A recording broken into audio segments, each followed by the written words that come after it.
Hello, everybody. I'm a little early, but I'm sure you'll catch up or you'll join in at some point, one or another, right? The important thing is that I am going to do another one of these because I didn't feel very good on Thursday, and Wednesday was chaotic. I have spent a lot of time on the phone and I am trying to put together a plan so we can channel this the appropriate way, at least what I have found out so far. I think it's relevant and it's important that we make sure that it gets to the right hands, right? Because it could be used for the situation that we have coming up with the civil trial. So a lot of efforts, phone calls, and diligence has been placed into that, organizing everything at the same time. I have been trying to finalize that report that I'm planning on sharing with everybody. And one of the critical questions that I have is I'm not sure if everybody has the same sort of access to the FOIA documents and the Google Docs that have been shared. And that's important for me to know because if most of you do or don't, then it will sort of define or tailor how I approach this. I don't want to take for granted if somebody hasn't seen anything. I don't want to take for granted that you have, or you see what I'm saying, or start talking and babbling, not understanding that all of you have not been able to get an opportunity to look at these folders. But having said that, I've been acting almost like if you don't, and that's why I shared the documents that I shared not long ago. I think the last live that we did was, I want to say, was it Monday? I think.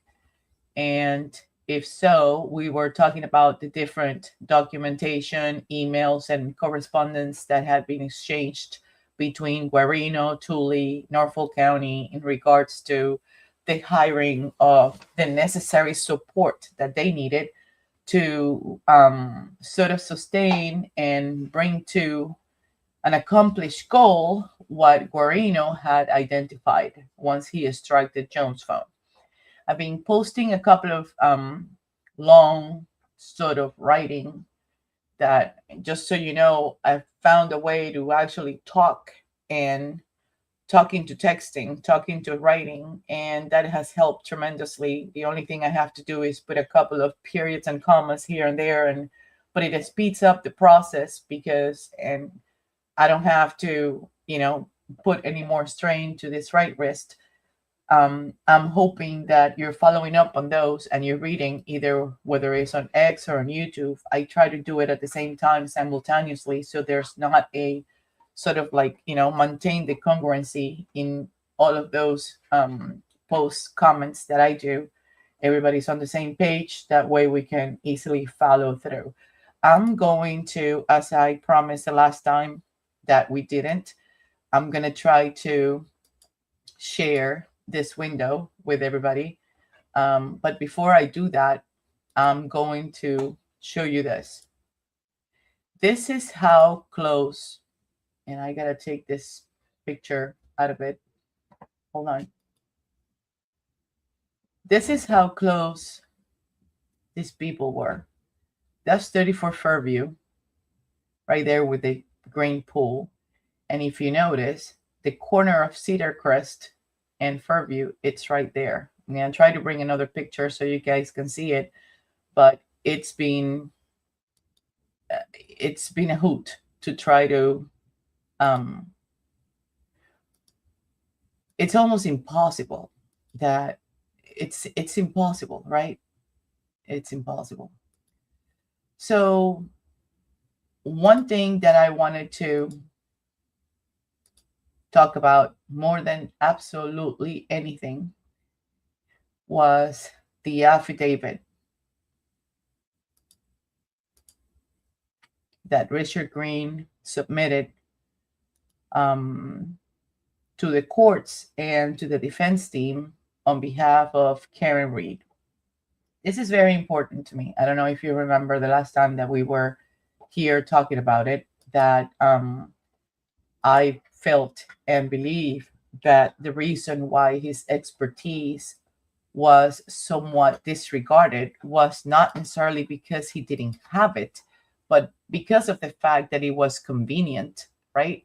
It was convenient for all the parties to try to fight against what Richard Green could bring to the table. And I'm going to explain why in a minute.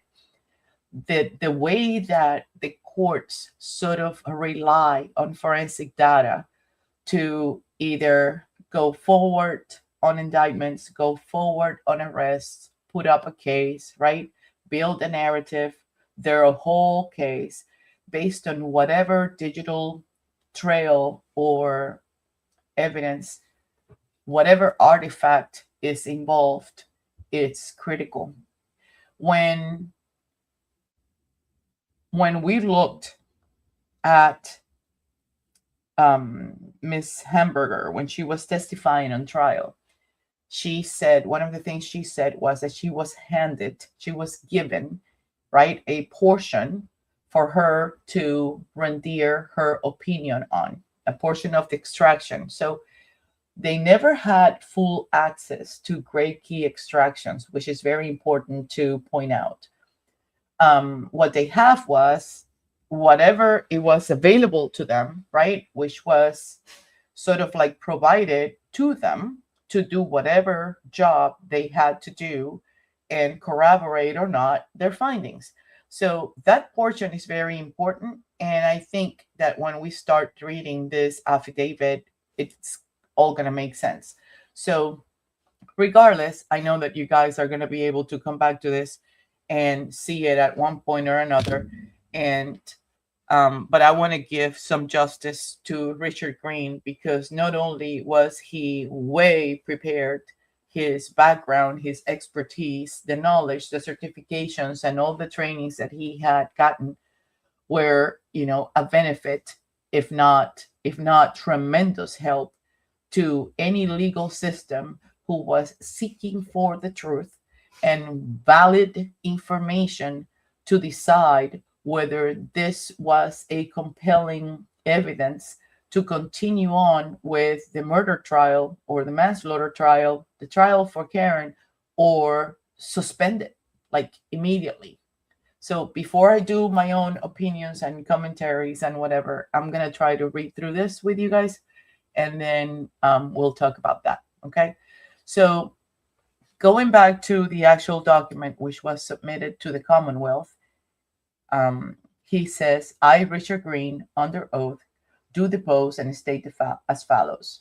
I am a data forensic expert with the United States Forensics LLC.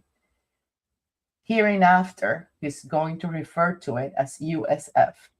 I am a certified computer examiner with an International Association of Computer Forensic Examiners and hold certifications in cybersecurity, computer crime investigations, and digital forensics and computer investigations AS. The following facts and information are based on my own personal knowledge, and I could testify completely thereto if I call upon as an expert witness to do so. I declare that the following is true and correct to the best of my knowledge, and that I have no personal interest in the outcome of this case. USF has received inter alia cell phone data images of 2 iPhone devices, which were forensically imaged by the Massachusetts State Police in connection with this case. In other words, he did not do the grade key extractions. He did not do the imaging himself. What he received was the images of those 2 iPhone devices, one belonging to Jennifer McCabe, 22-398304, and the 22398310 belonging to John O'Keefe. The data images have been processed and reviewed by Cellebrite Physical Analyzer version V7.61.0.12 and Axiom Forensics V6-11.11. Additional forensic tools utilized include Vesselfox and Sanderson, SQLite Forensic Explorer, and CellHawk by Hawk Analytics. all times listed have been converted to Canton, Massachusetts local time, UTC 5, unless otherwise noted. What are you doing? The analysis of Jennifer McKay's phone 11 is the one that he's going to start out with. So on item 5, he says, I have analyzed and obtained from the forensic image of Jennifer McCabe's iPhone 11 serial number, blah, blah, blah, blah, blah, using the tools outlined on paragraph 4, and the analysis has revealed significant exculpatory evidence. So he starts detailing the search history and stating that in his professional experience, an analysis of the device internet search history often gives valuable clues as to the user's intent or knowledge surrounding an incident. I conducted a review of the search history information obtained from Jennifer McCabe's iPhone 11 and observed the following significant artifact from the morning in question. Search term. This is very specific. House long to die in the cold. The date is 1/29/22 on or about 2:27:40 a.m. He lists the URL, right? The source, which was a Safari suspended state tab, and the state, which is a deleted, as reported by Celebrite.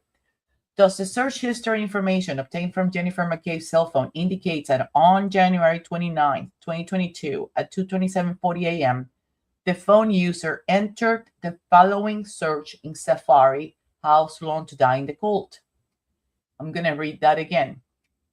Thus, the search history information obtained from Jennifer McCabe's cell phone indicates that on January 29, 2022, at 2:27:40, the phone's user, he's not talking about Jen McCabe's, the phone's user entered the following search in Safari, house long to die in the cold. A true and correct copy of the Celebrite information associated with this artifact is attached here to as USF1. So from the get-go, and I'm going to stop right there, he's stating, it's like, whoever was using Jennifer McCabe's phone at that time entered those words verbatim, house long to die in the cold. That was a key entry into a Safari suspended state tab. In order to confirm the accuracy of this search event, as reported in Celebrite, I independently performed a low-level analysis of the artifact found in USF01, which was located in the browser state.db-WAL, write-ahead file. Write-ahead files are temporary in nature and show the location where the data is written before commitments to the main database are made. The particulars of this artifact are as follows. So, not only did he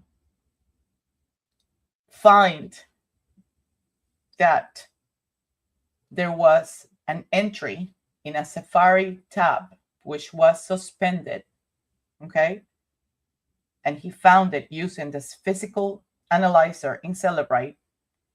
But during his low-level analysis of that exact artifact with those exact words, he located that artifact on a portion of the browser state.db wall that pretty much what it does is it records any data that is written even before it's executed, committed to, or the button entered is hit. Okay, he's going to sort of like now break down the particulars of the artifact. The location, it says where that location of that particular action got recorded. The database record, which is a very unique identifier ID. The raw-time data, so based on the iOS, right, and what is revealed by the physical analyzer.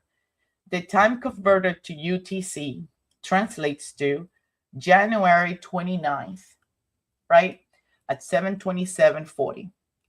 Now, when you take 5 hours, right, out of the UTC and you convert it back to what time it was, then you come to the 227.40 time. That is the equivalent of the 727.40 UTC 0. Those I was able to independently verify that time and date, and the fact of the search reported in Celebrite was accurate. 8.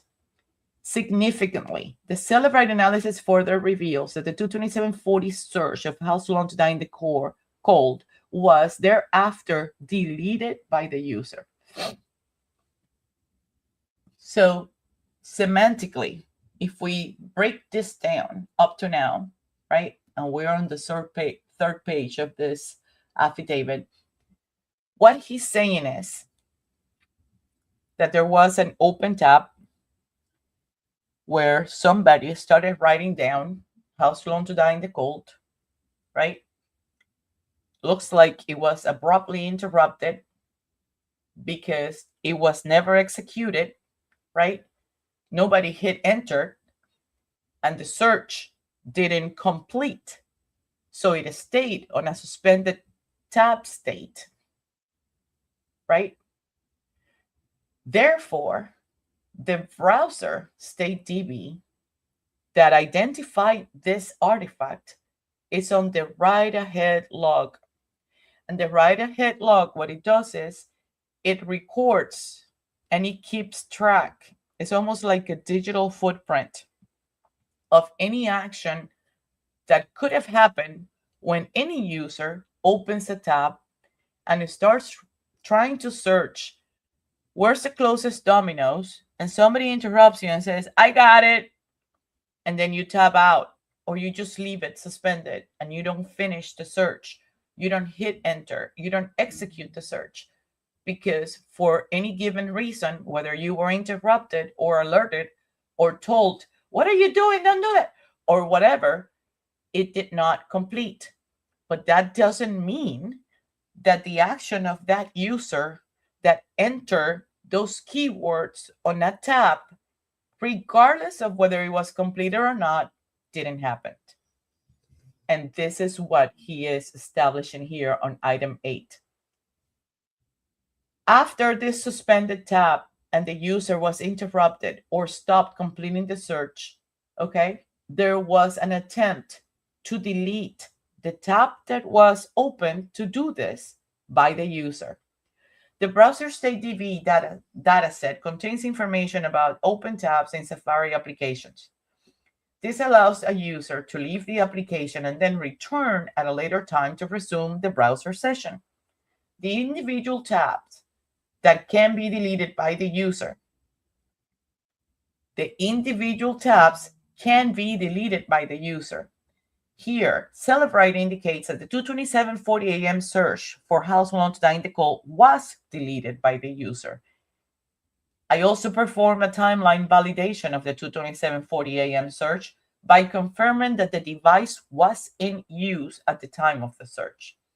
The following artifacts support that the user was interacting with the phone during this period. And he goes on to detail that the iPhone was unlocked between 2:23:31 a.m. and 2:31:07 a.m. That there were text messages that were sent at 2:25:11 and at 2:25:56. That 2 screenshots were deleted at 2:26:37 a.m. And before I go any further, let me make sure that you're listening to me.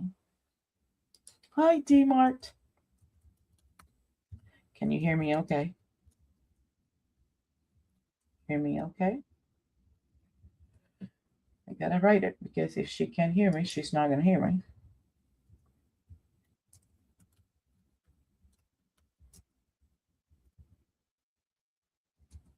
Let's see. Just to make sure, because can you imagine that I read this whole thing and you guys can hear me, even if you come back later? Okay, perfect. Okay, so the iPhone was unlocked between 2:23:31. Remember when Jen McKay said on the stand, I did not make that search at 2:23 in the morning? She remembered 2:23. and 2:31:07 a.m. Text messages were sent to 2:25:11 and 2:25:56. 2 screenshots were deleted at 2:26:37. The search for house loan to die in the cold was entered at search at 2:27:40 a.m.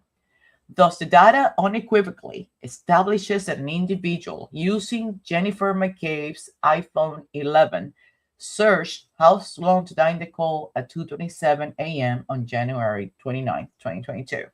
Now, I'm going to stop right here. See how he started saying the user in the beginning, right? He said the user of Jennifer McCabe's phone. And now he's saying establishes that an individual using why do you think he realizes on page 3, after he started saying the user of Jennifer McCabe's phone, now he's saying that an individual using Jennifer McCabe's phone, he can tell this. Do you know why? Because the information that he was given based on Jennifer McCabe's phone not only includes the call data, it includes the text, it includes the messages that were sent, the screenshots that were taken, the screenshots that were deleted, any search or any open state, stop, suspended, it doesn't matter. It includes everything. So by now, he knows that there is a very strong possibility, especially when the entire thing indicates that Jennifer McCabe had an eye watch on the entire night. The locations of both her watch and her phone, whether they were upstairs, downstairs, that is also revealed when you look at these extractions. You can tell when one item is separated from the other, right? And they're not sort of like together, but one is doing something different while the other one is doing something else. So by now he's saying that an individual using Jennifer McCabe's phone, which could have been anybody in that household, right? She's got 3 kids, 3 girls, 1 husband. So let's say that we continue reading this and we're going to continue to dissect it as we go through. A further review of search artifacts revealed that the user of Jennifer McCabe's iPhone 11 conducted several similar searches later that morning on January 29, 2022. A true and correct copy of these subsequent searches are attached here too as USF2 and include the following. So this is where it gets technical, and I think this is where they got us all, right? So at 1:29:22, which is 6:23:51 a.m., a different search is entered.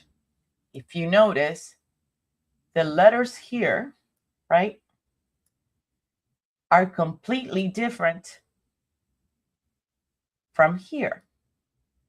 So they try to tell us that it populated, that it whatever, it can't.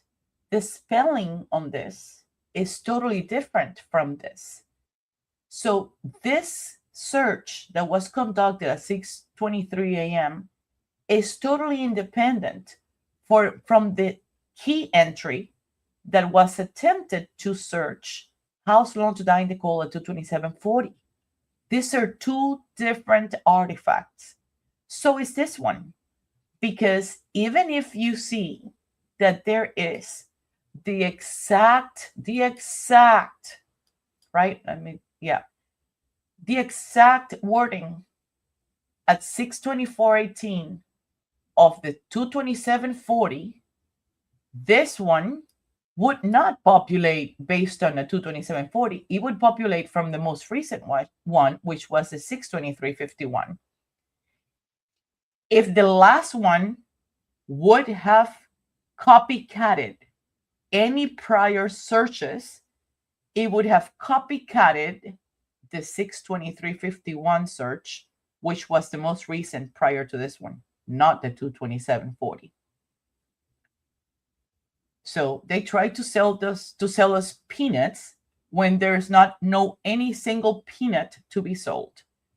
He goes and furthermore says, I was able to locate an additional artifact attached to here too as USF03, which was recovered from the Safari Cache records and indicates that the user also conducted the following search.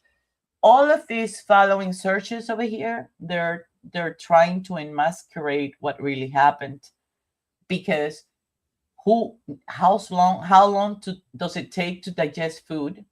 Seriously, at 6:23:49, which was prior to the 6:23:51 of how long to die in the cold. This is more than obvious, unless you're blind or you don't want to see, right? So it says where it found it. It found the domain, where, the thumbnail, everything. Going back to a little bit earlier, I want to point out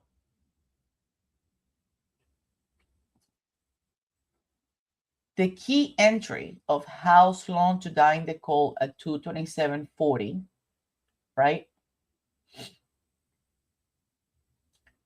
The phone was unlocked minutes prior and ended 2:31:07, which is minutes after. There were text messages sent at 2:25:11 and at 2:25:56. If the attempted search was at 2:27:40 a.m., whoever keyed in how long to die in the cold had to have done it, just like Jen McCabe said, at 2:23 in the morning. Why? Because there were screenshots that were generated right after 2:23. There were messages that were sent. Perhaps those screenshots were sent at 2:25, 2:25:56. Then the screenshots were deleted at 2:26:37.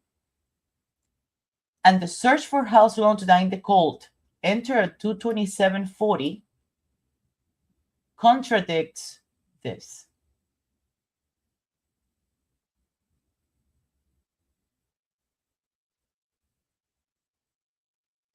Entering a search in Safari at 2:27:40 and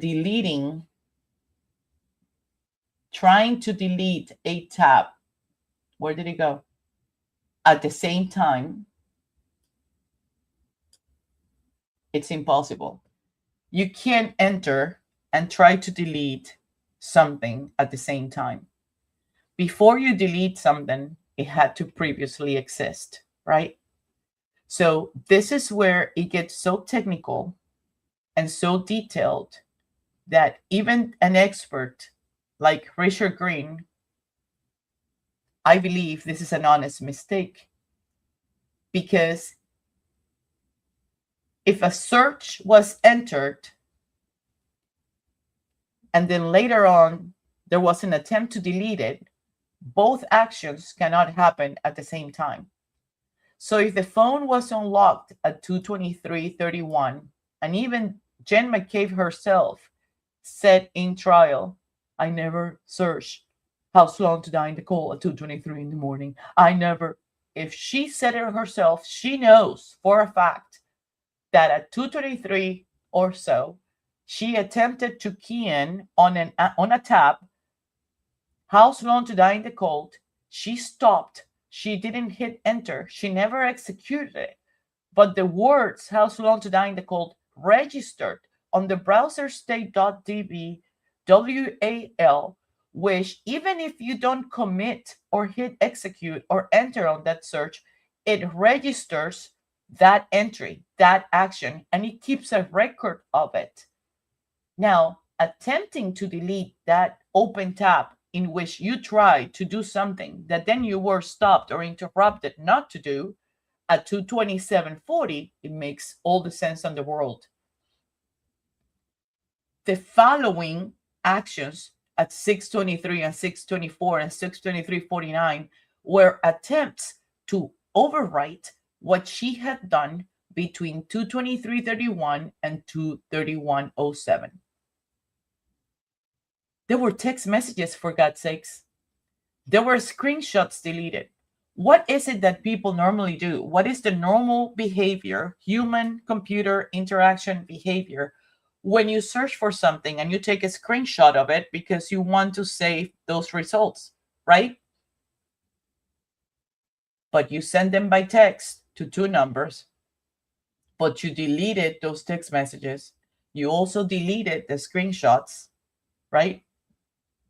And then you also tried to delete the 22740 suspended tab in which you attempted and wrote How Sloan to Die in the Cold on or about 2:27:40 a.m.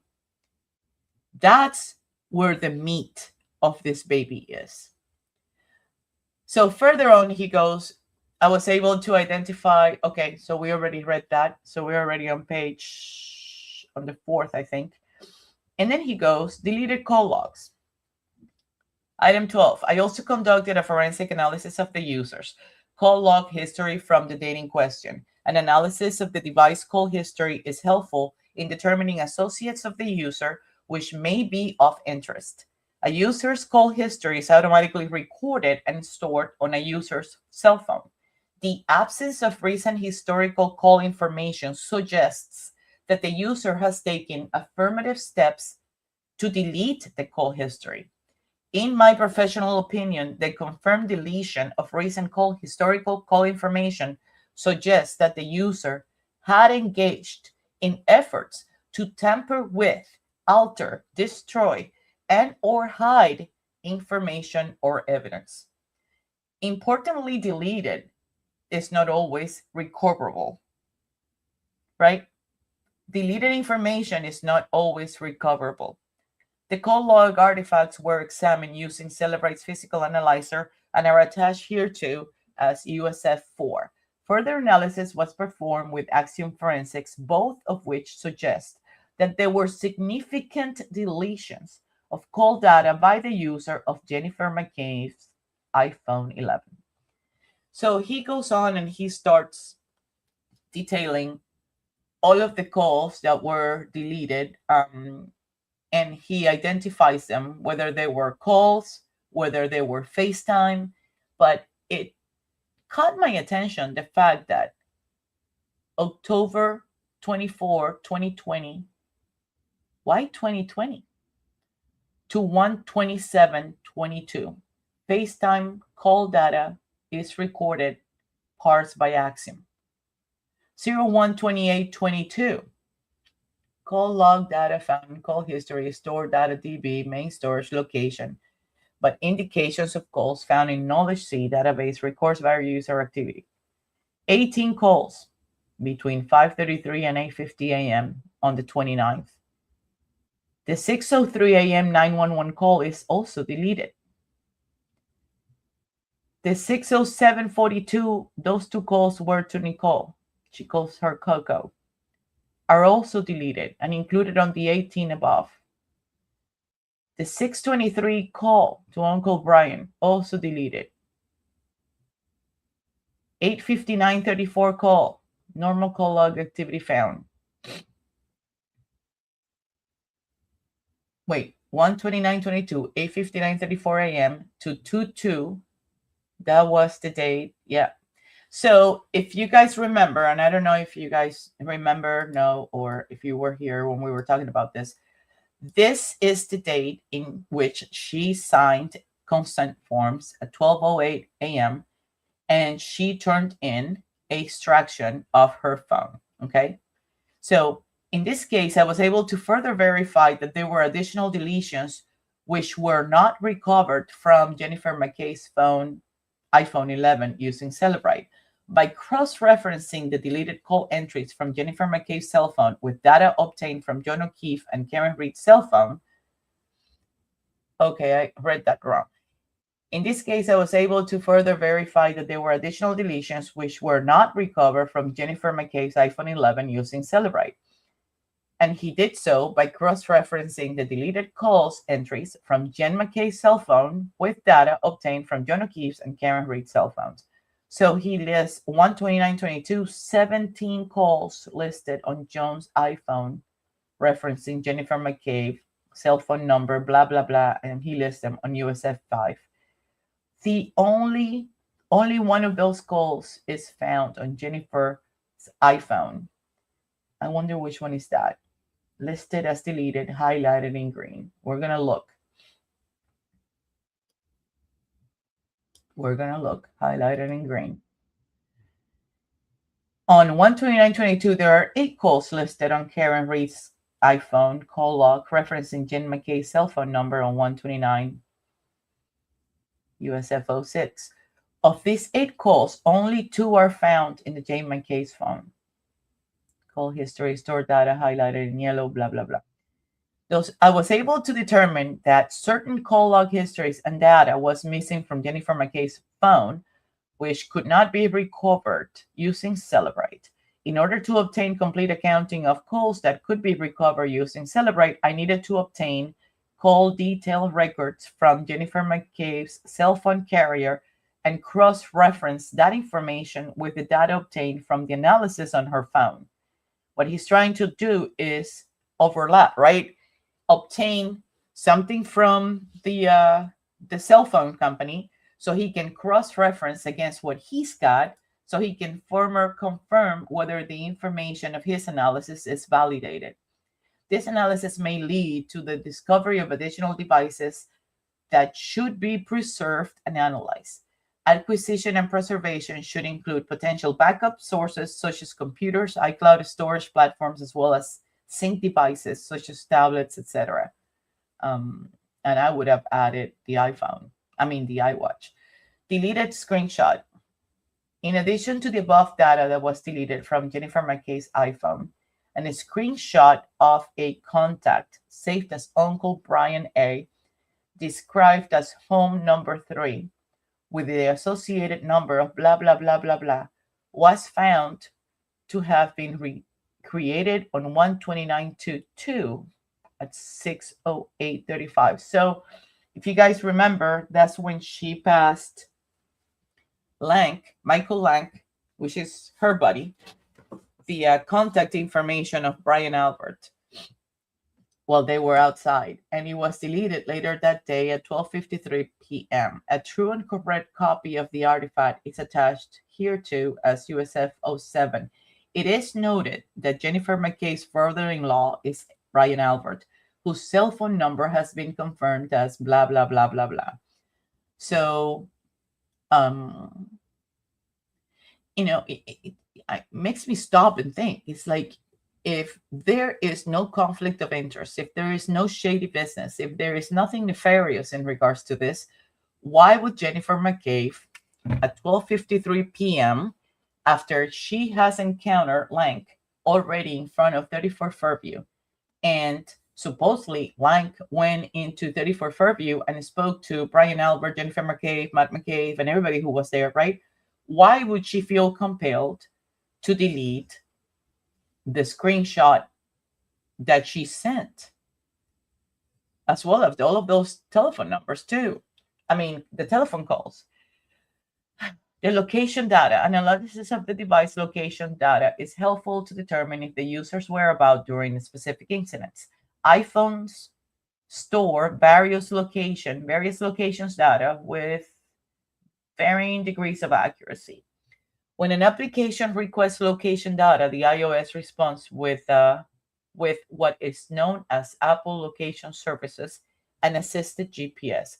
Some applications may require only regional data, such as weather applications, and other ones highly accurate data, such as driving applications, as in Waze. In an effort to determine the whereabouts of Jennifer McKay's iPhone on January 29, 2022, location data was exported into the CellHawk application.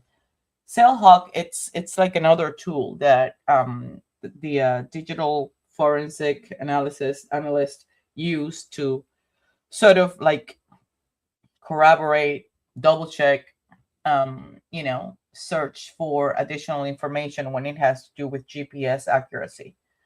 For this portion of the analysis, I only relied on the data that I had an accuracy of 100 meters or better. Okay. The following is a summary of location events for 129.22. The timing of Jennifer McKay's search for how long to die in the call has been added for reference. So at 12 a.m., She's in the proximity of the Waterfall Bar and Grill. Hold on, let me see how you guys are doing. Are we there? Are we here? Yay! Hi. Let me see. Is it showing on the thing? Yeah, I think it is. Hello, hello, hello. And let me see.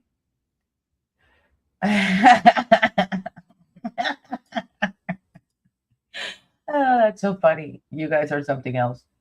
Do you have a problem if I read the entire thing? I don't want to bother you guys, but this is going to be epic because I got to put everything into context. And unless I do one part and it follows chronological order to the next, you guys are going to be so lost. So I remember she turned on the phone after deleting calls between her and her daughter, according to her, preempting the deleted calls that she would.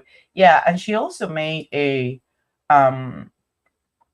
11 calls to Officer General Key phone between 12:29 a.m. and 12:50. Yeah.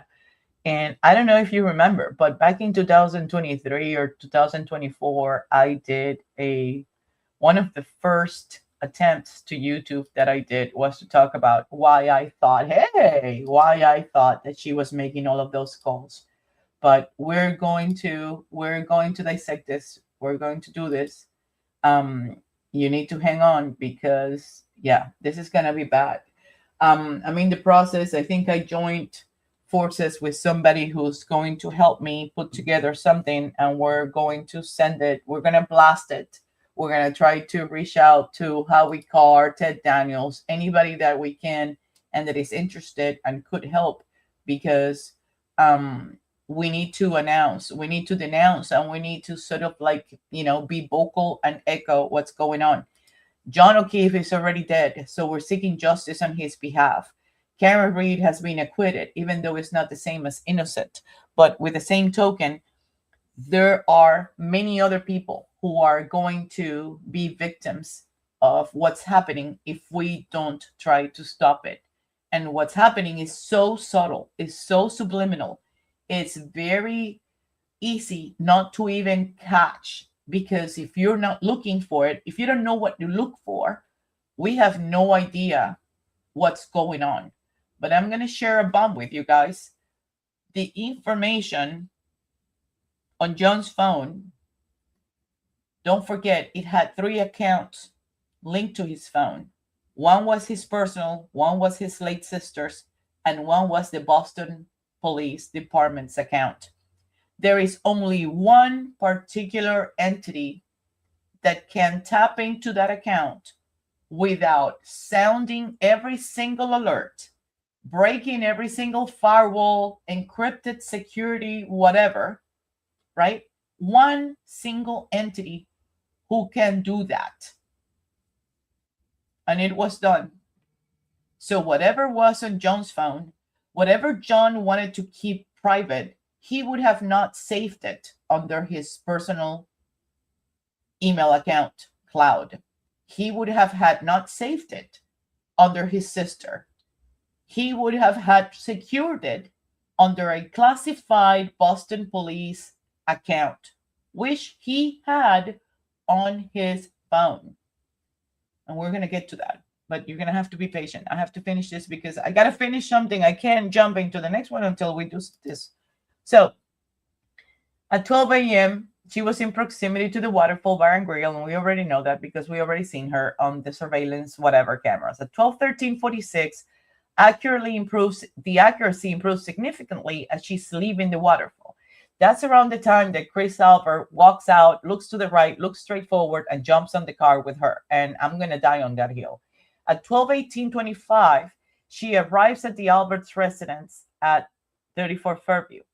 At 1:47:17, accuracy improves significantly, and this is when she left 34 Fairview.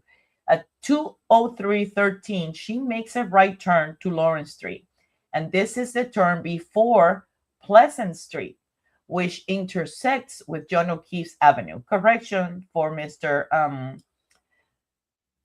My favorite expert here is Pleasant Avenue. So Pleasant Avenue on Meadows. No, Pleasant Street. It could be Pleasant Street. Now I'm confused. Meadows Ave and Pleasant Street. Yeah, you're right. Okay, so he's fine. Let's stick. We're not gonna give him a circle. At 20425, located at Leonard Way, the course is in reverse. So she pretty much passed John O'Keefe's house at 20313. But don't forget that who else used to leave? Well, no, not anymore, but Chris Albert used to live very close to John O'Keefe's house. Do you guys remember?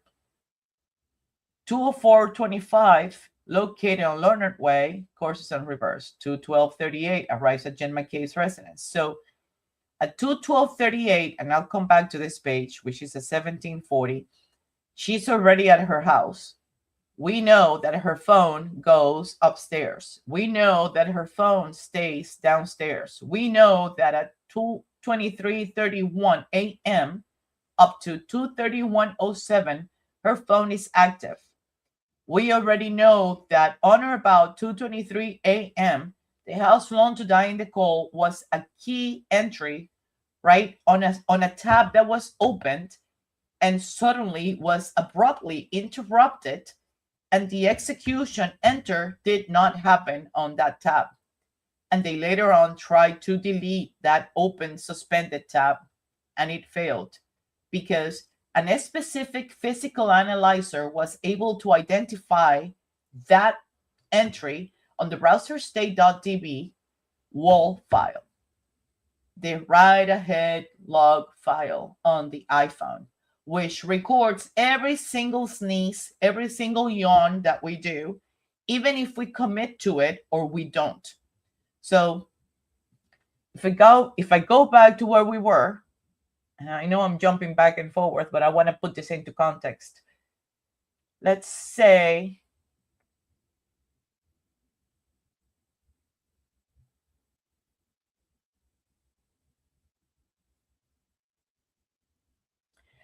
that at 2:31 is the last activity that we see until 5:39, GPS wise, right? GPS wise, keep that in mind, until she leaves because Karen already went to her house and picked her up. Originally, Karen was going to Carrie, remember? But she called Jen McCabe. And Jen McCabe said, "Oh my God, it may be a plow accident. I don't know. I don't remember. But didn't you leave him or whatever? But I saw you coming to my house." And she started planting all of this stuff on Karen's house, on Karen's head. But Karen goes to Jen because that's what Jen tells Karen to do. She picks Jen up.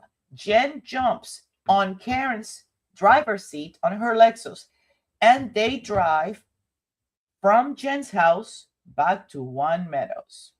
And they got there at 5:46:05. In the meantime, when she called Carrie back, she repeats to Carrie what Jen told her, that he could have been hit by a plow, right?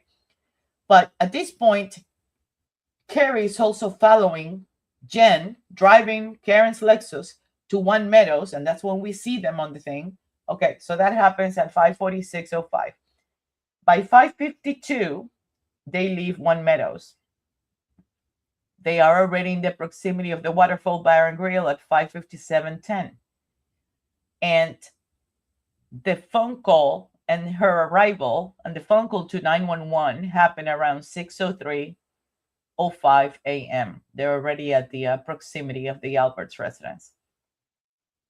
This is Jen we're looking at. So Jen did not leave 34 Fairview until 11:16:03 in the morning. And she arrived at her house at 11:22:55. Now,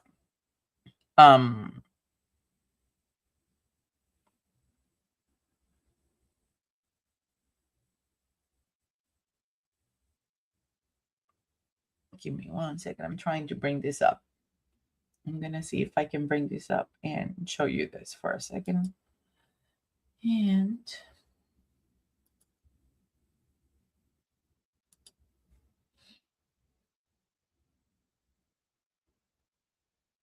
wait. I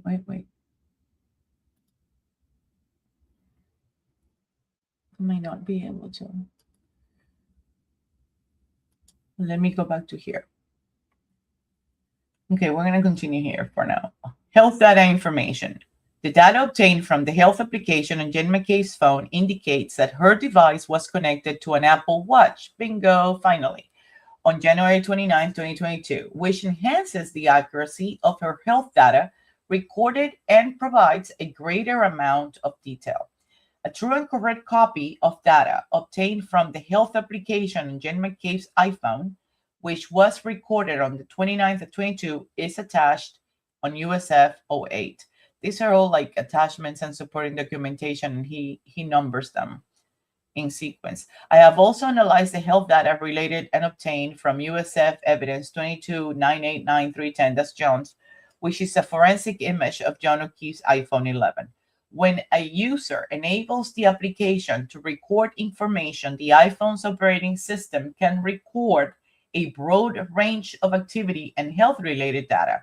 The following information was obtained from O'Keefe's health application between 12 a.m. and 6 a.m. on January 29, 2022. Now, I'm going to stop 2 minutes to let you know.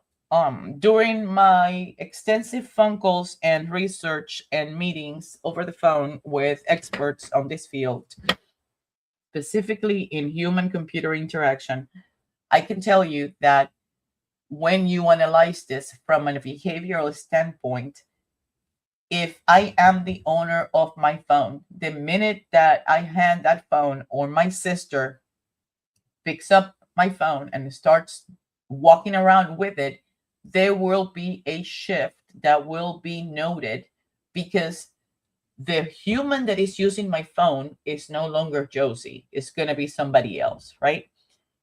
And that shift is what I called a trigger. So we're going to read on here. At 12:11:09 a.m. to 12:21 a.m., there's 170 steps, 99.6 meters, 326.77 feet, right? That's what he says, which we believe that this is the time that, don't forget, they were walking towards the Walgreens parking lot and getting on their car. That's what Karina Kolikithas testified to, that Karen got into the driver's seat and John got into the passenger seat.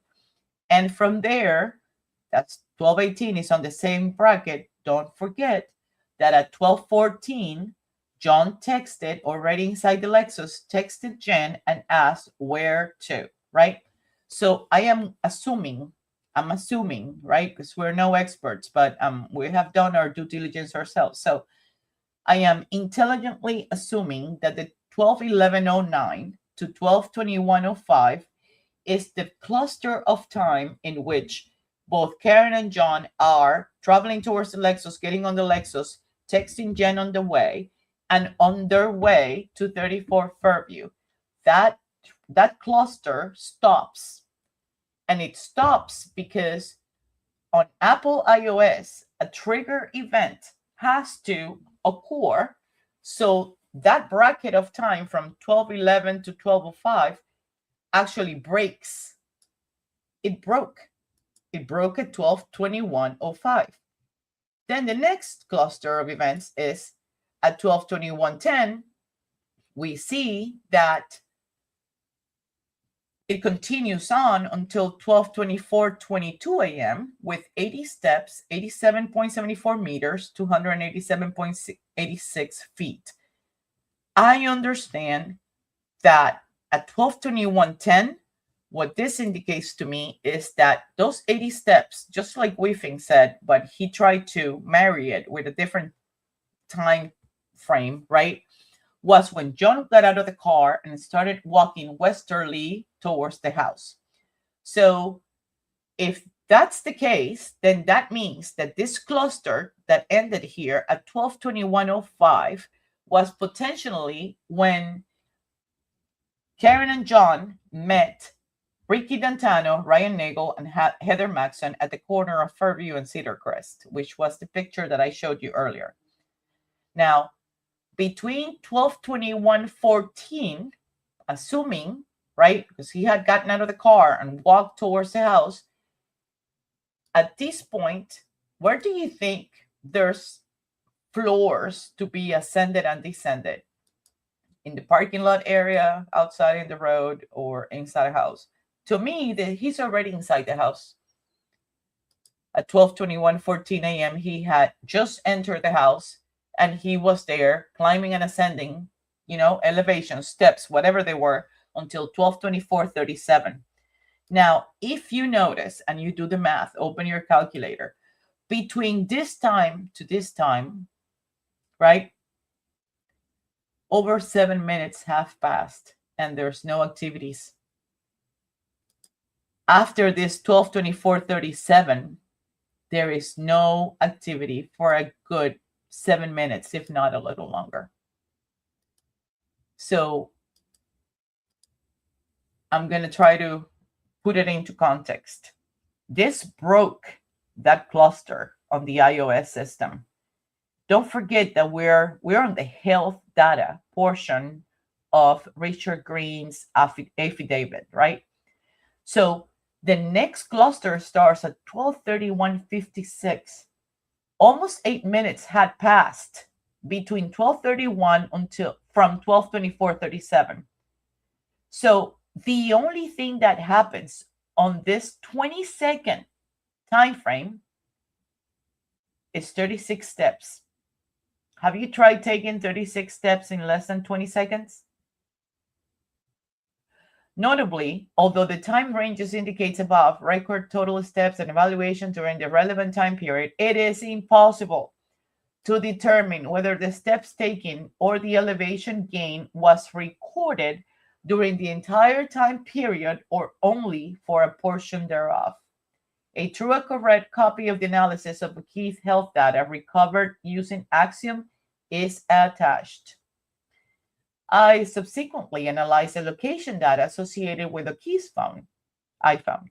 iPhones store various location data in varying degrees of accuracy. As I explained in paragraph 12 above, in order to analyze the location data associated with this case, the location data was exported into CellHawk application. The application allows the expert to filter based on accuracy, time, and location. For this portion of the analysis, I only relied on the data that had an accuracy of 100 meters or better. Based on my analysis of the location data obtained on O'Keefe's cell phone, it appears that the first location pin, that the first location, where am I at? Pin in the neighborhood near the Albert's residence occurred at 12:19:33. Location data indicates that O'Keefe's arrived at the Albert's residence at 12:24:28. So I have a variance with Richard Green, because by 12:24, let me see, 28, it should have been within this bracket, right? 12:21:14, 12:21, whatever.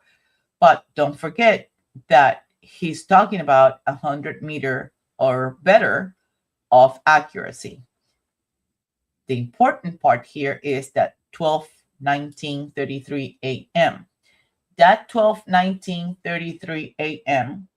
also is very tight and related to the last time that John was on the phone with Jennifer McCabe and the crew that was inside that Yukon Denali.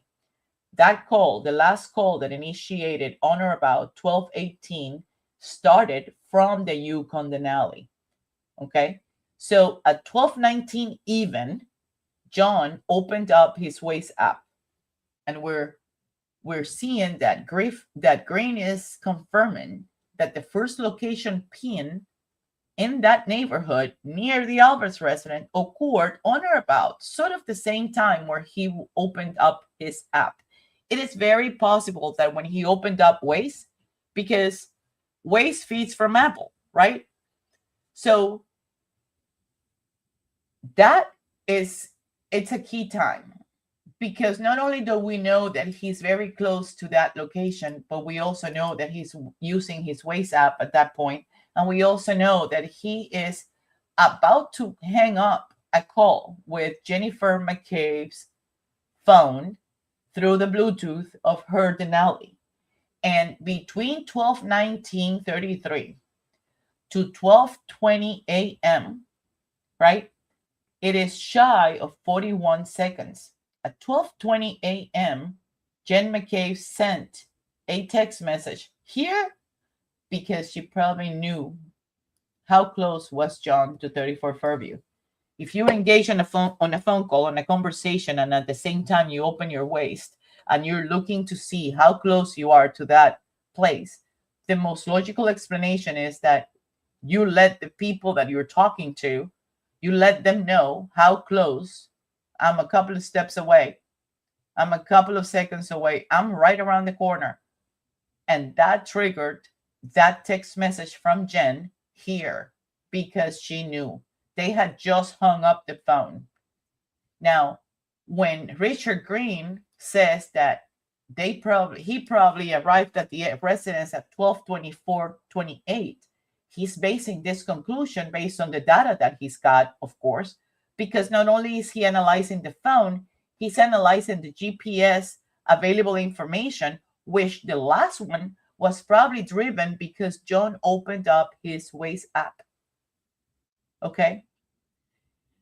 Now, finally, he's getting into a conclusion where he says, in order to properly investigate O'Keefe's death and recover critical information surrounding what transpired on January 29, 2022, and the days thereafter, I will need to obtain. So here we go.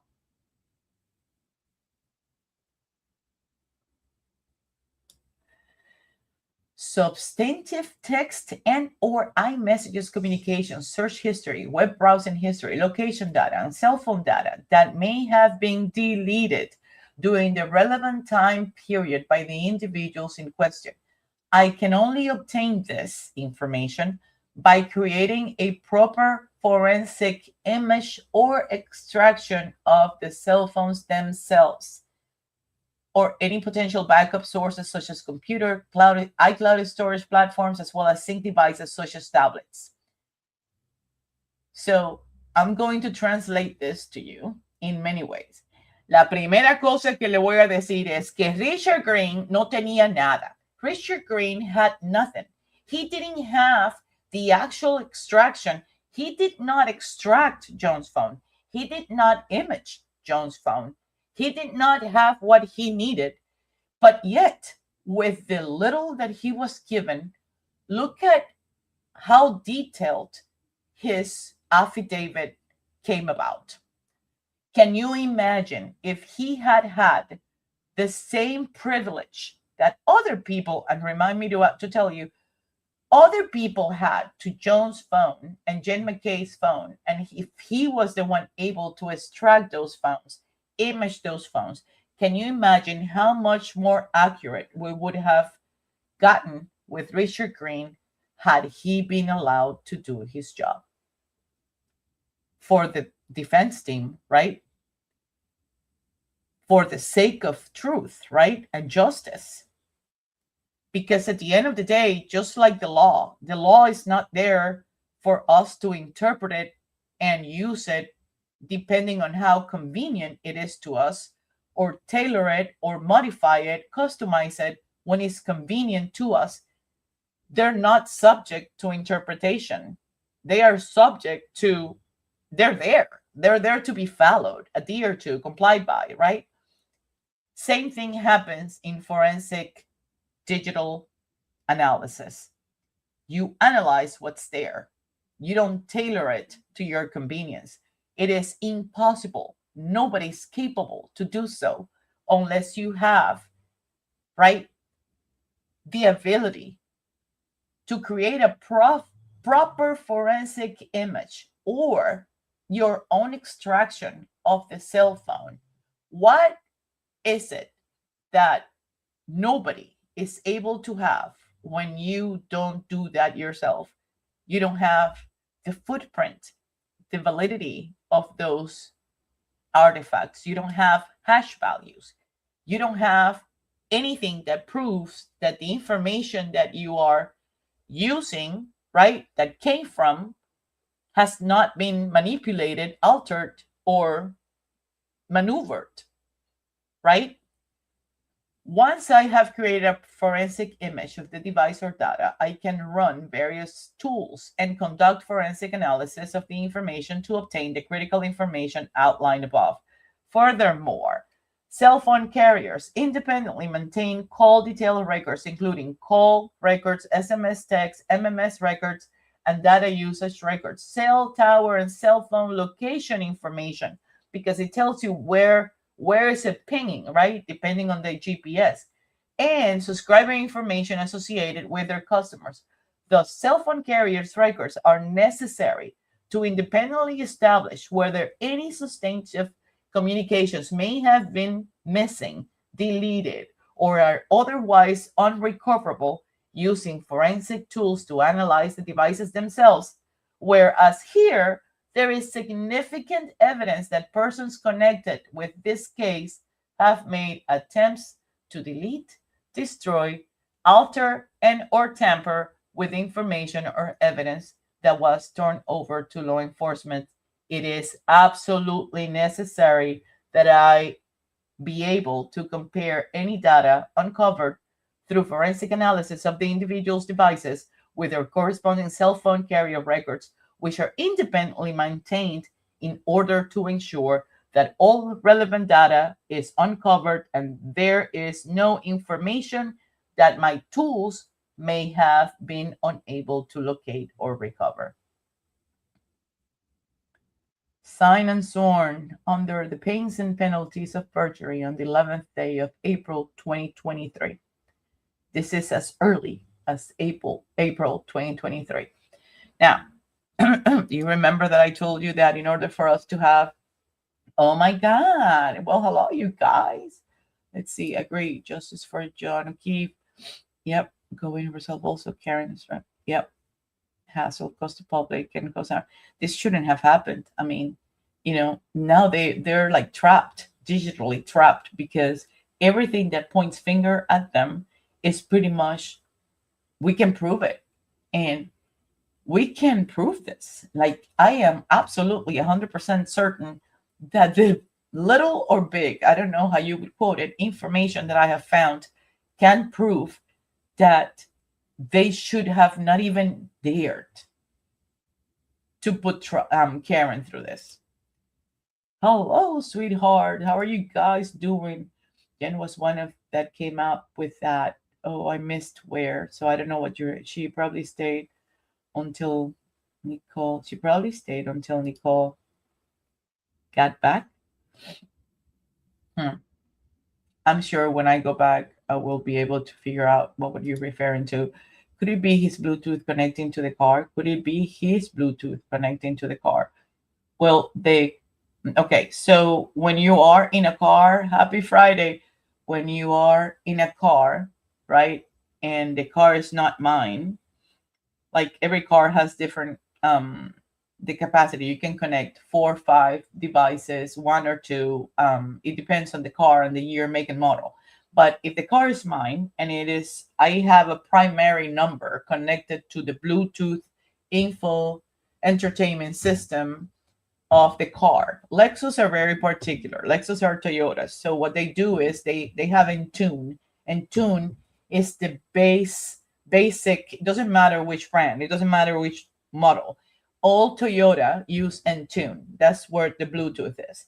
On a typical 2015, 2018, 2021 Camry, you can pair up to 10 devices. So imagine on a Lexus, on a 2021 Lexus, I'm not sure how many devices could have been paired to her Bluetooth on the Lexus. Now, could it be his Bluetooth connecting to the car? So Karen's phone could have been connected to the Bluetooth of the Lexus. Joan's phone could have been connected to the Bluetooth of the Lexus simultaneously. That's what I'm trying to say. I don't know whether that answers your question. Happy Friday, Loki 7 thumbnail. Yay! Did you see the new thumbnail? I'll show you in a minute.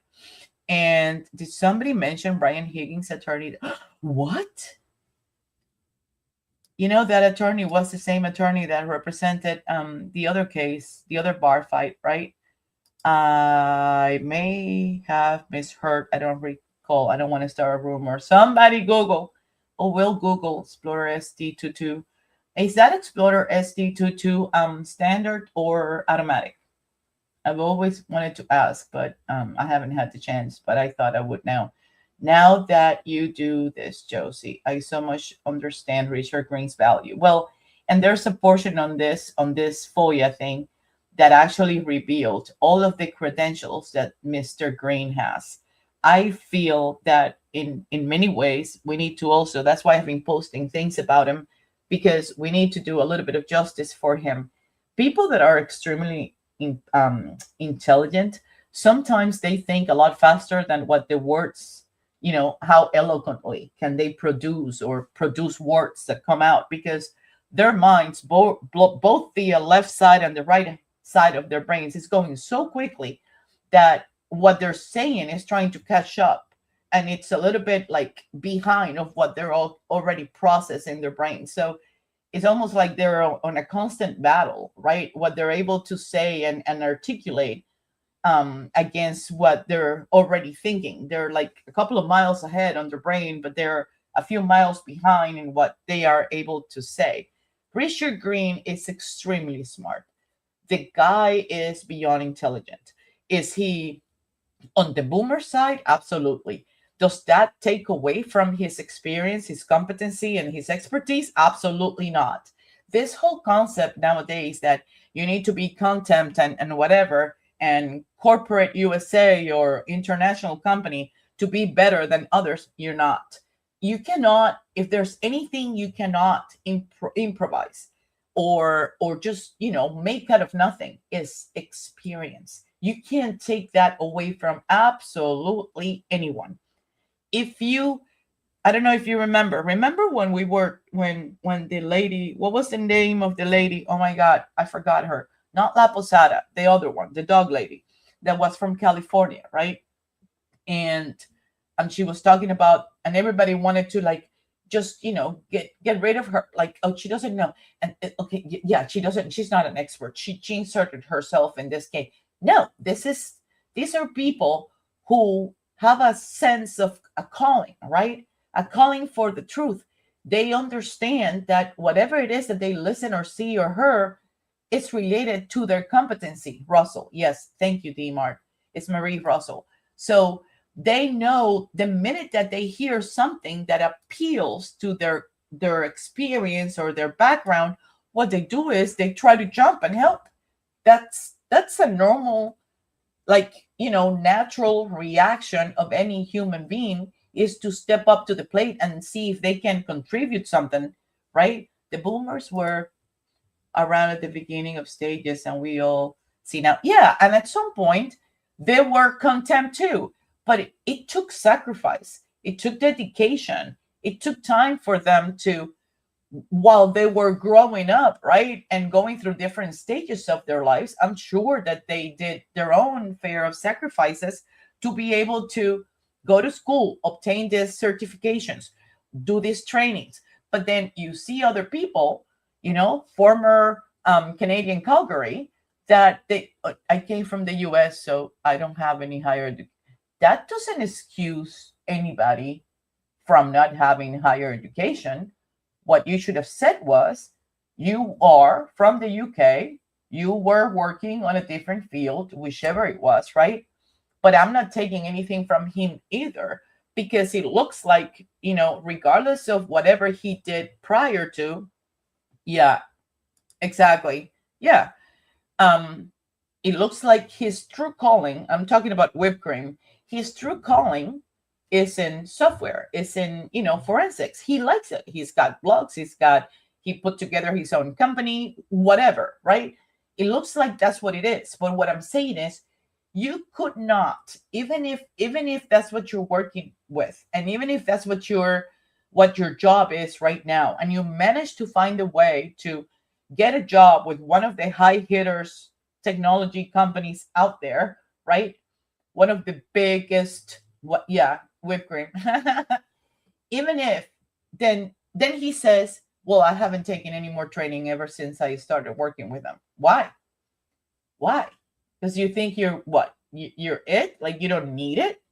Like, Do you know how valuable it is every time that you get to learn something and you go to something different, that even if everything is repetitive, if there is one or two things that you're able to grasp or get to learn or exchange with other experts that are there, what do you think these conferences are for? What do you think Ian Whipped Cream and Jessica Hamburger met? They belong to the same industry. They are peers. They peer review each other. They audit each other. And why is somebody calling me? Oh, I need a minute.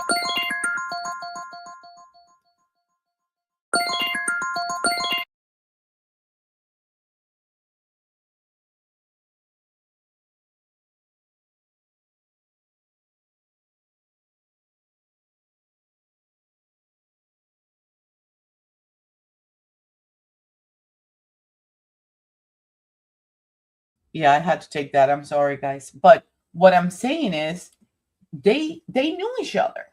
So on the last show, I started out showing how Adam Lally is sort of like leading Jessica Hyde and telling her, so how did Norfolk County contacted you?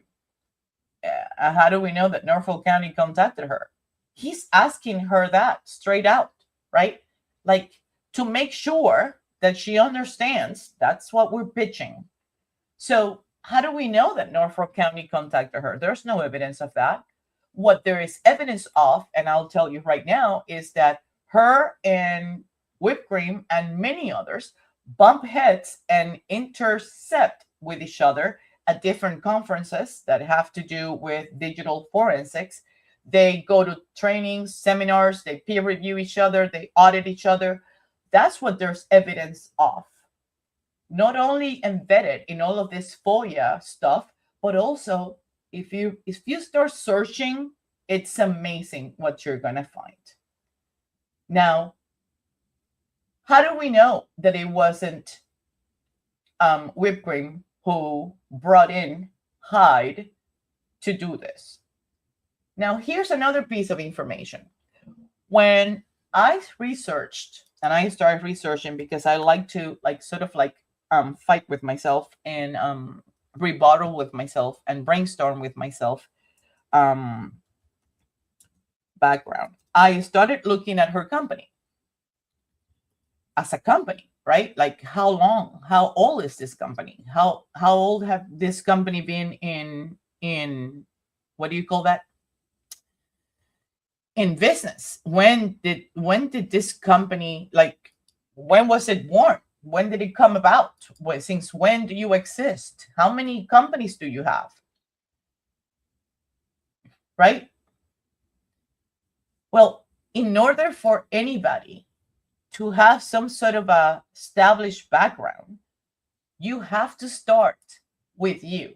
If you're planning on celebrate it, yeah, and I don't think they don't, in all fairness, because let me tell you, if we look at, I'm going to show you, hold on.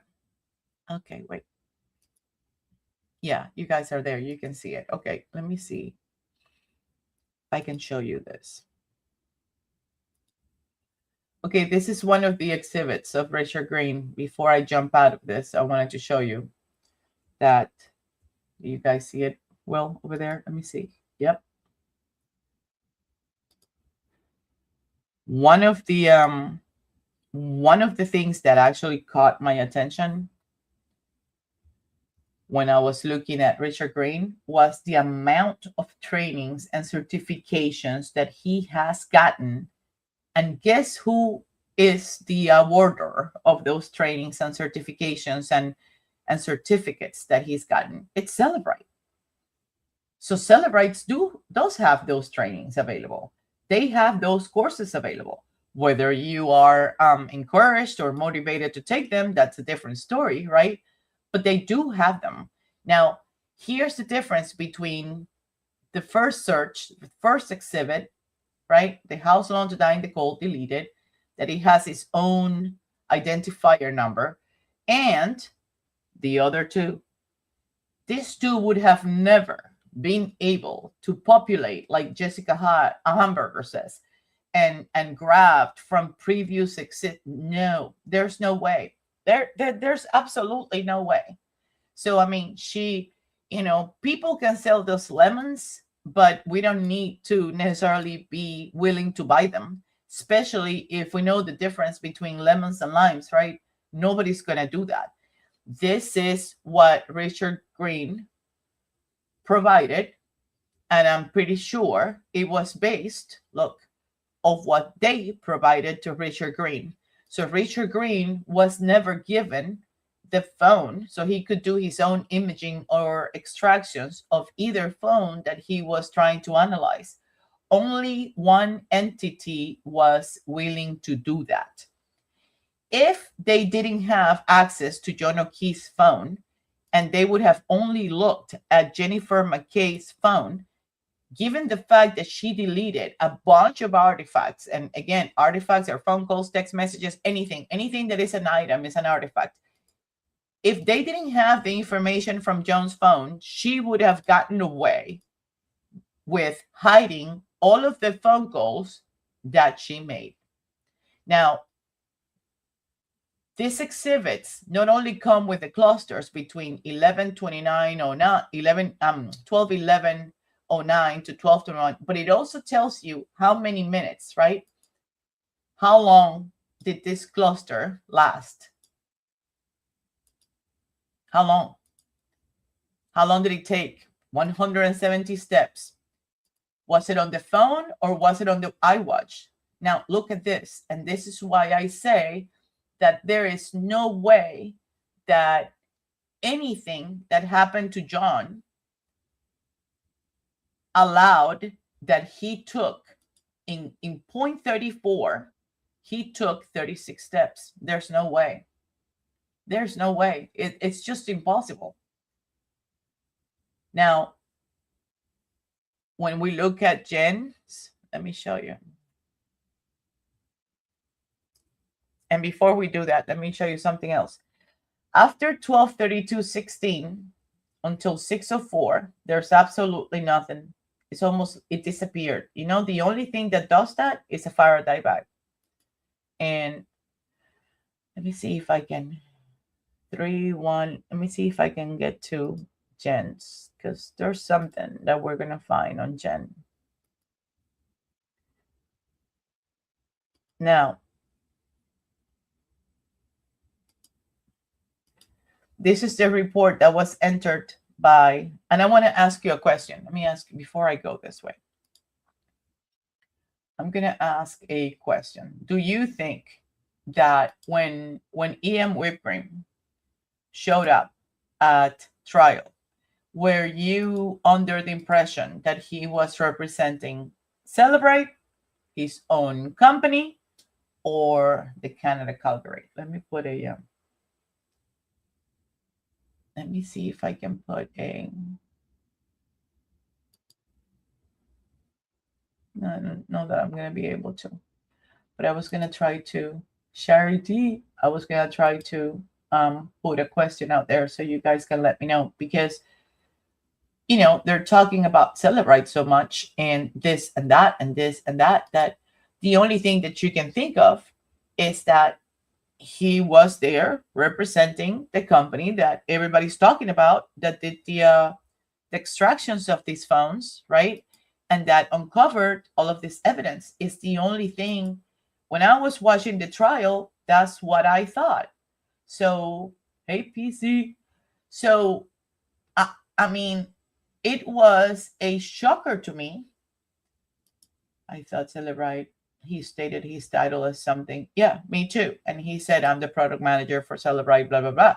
So how little did I know then that when he was, how would we know that the report that he was going to submit during trial, the report that he was sharing with all of us was from Smarter Forensics. Who the heck is Smarter Forensics? Right? Makes it worse. People versus KarenRead. People. This is not the people. This is the Commonwealth versus KarenRead, not the people. So you go through all of this stuff, and I've gone through it several times. And I also wanted to know, have any of you have access to any of the FOIA documents? Any of you have access of all of this? Do you guys have seen any of this stuff? Yeah, I know. Yeah, I have no idea. Like, who would have told me? I never thought that when all of this evidence became available, all of this documentation became available, I was looking for a Celebrite logo. Like, I was looking for anything that said Celebrite, because they are the multinational million company, international, right? That not only provides training, but participates in all sorts of stuff. And it's part of the National Institute of Forensic Digital whatever, right? And it's one of the platforms that is considered when it has to do with murder cases, crimes, just like Axiom and Magnet Forensics. Celebrite is the heavy hitter, right? So, but guess what? Let me see if I can find it. If you start Googling yourself, because don't forget, this is DUI, right? Do it ourselves. Does Celebrite participates or appears in legal courtrooms? And you look at it, it's going to tell you no, they don't. They help the federal whatever, but they don't physically represent. They don't step in. They don't just walk in. They don't sit on the witness stand. And why do you think they do that? To avoid liabilities, right? Because at the end of the day, most of these tools are all automated. They're all automated. Like, imagine that we generate a thumbnail with AI, right? Let's say, for instance, do you know how many? Okay, I'm going to tell you. Do you know how many times I had to, like, when I was doing the Josie Lou thing, and I wanted to do the logo, and I wanted to play with how it would come out? Do you know how many times I had to? No, my hair is not short. Stop putting my hair. I had to tell him 15,000 times, because at the end of the day, where I thought Celebrate stated that he stated, my name is Ian Whiffen, and I am a product manager. I work at Celebrate. That's what he said. Do we want to see it? Because I can bring it up. I saw Celebrate. I look more how to post. What? What's Pospola? Into how to Pospola. Pospola? And is that English? DMART. Matt Tisogra, trial 2, was a valuable witness for the defense. Most of his testimony flew right over people's head. People were like, he was so boring. Talking about Matt Tisogra, I'm going to show you something.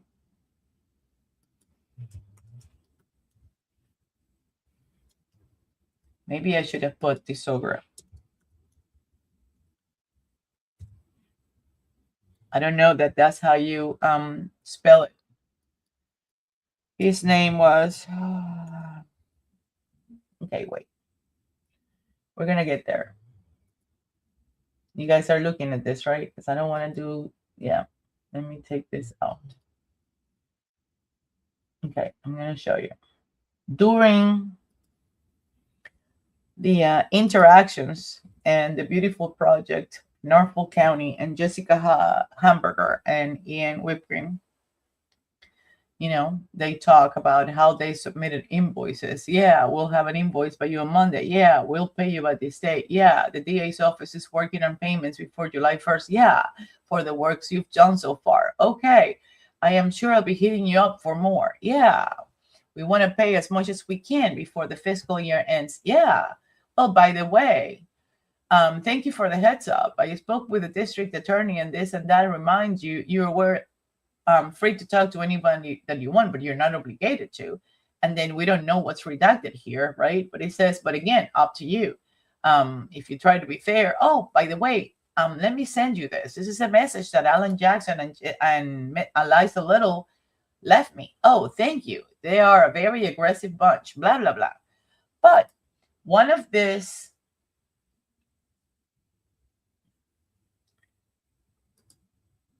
if she was neutral, what was the problem of her? Why would it be a problem of her speaking to the defense team? If she was hired to be neutral, why would it be an issue if she would be returning a phone call to the defense team? Because they're entitled during discovery to know what is it that is on her report, right? They want to know too. I'm sure when Richard Green submitted his affidavit, they shared it with Adam Lally. Again, the defense attorney calling me and all of this. We went through all of this, right? But this is where it gets a little tricky. There's a point where she bumps head at one of those conferences. Hold on.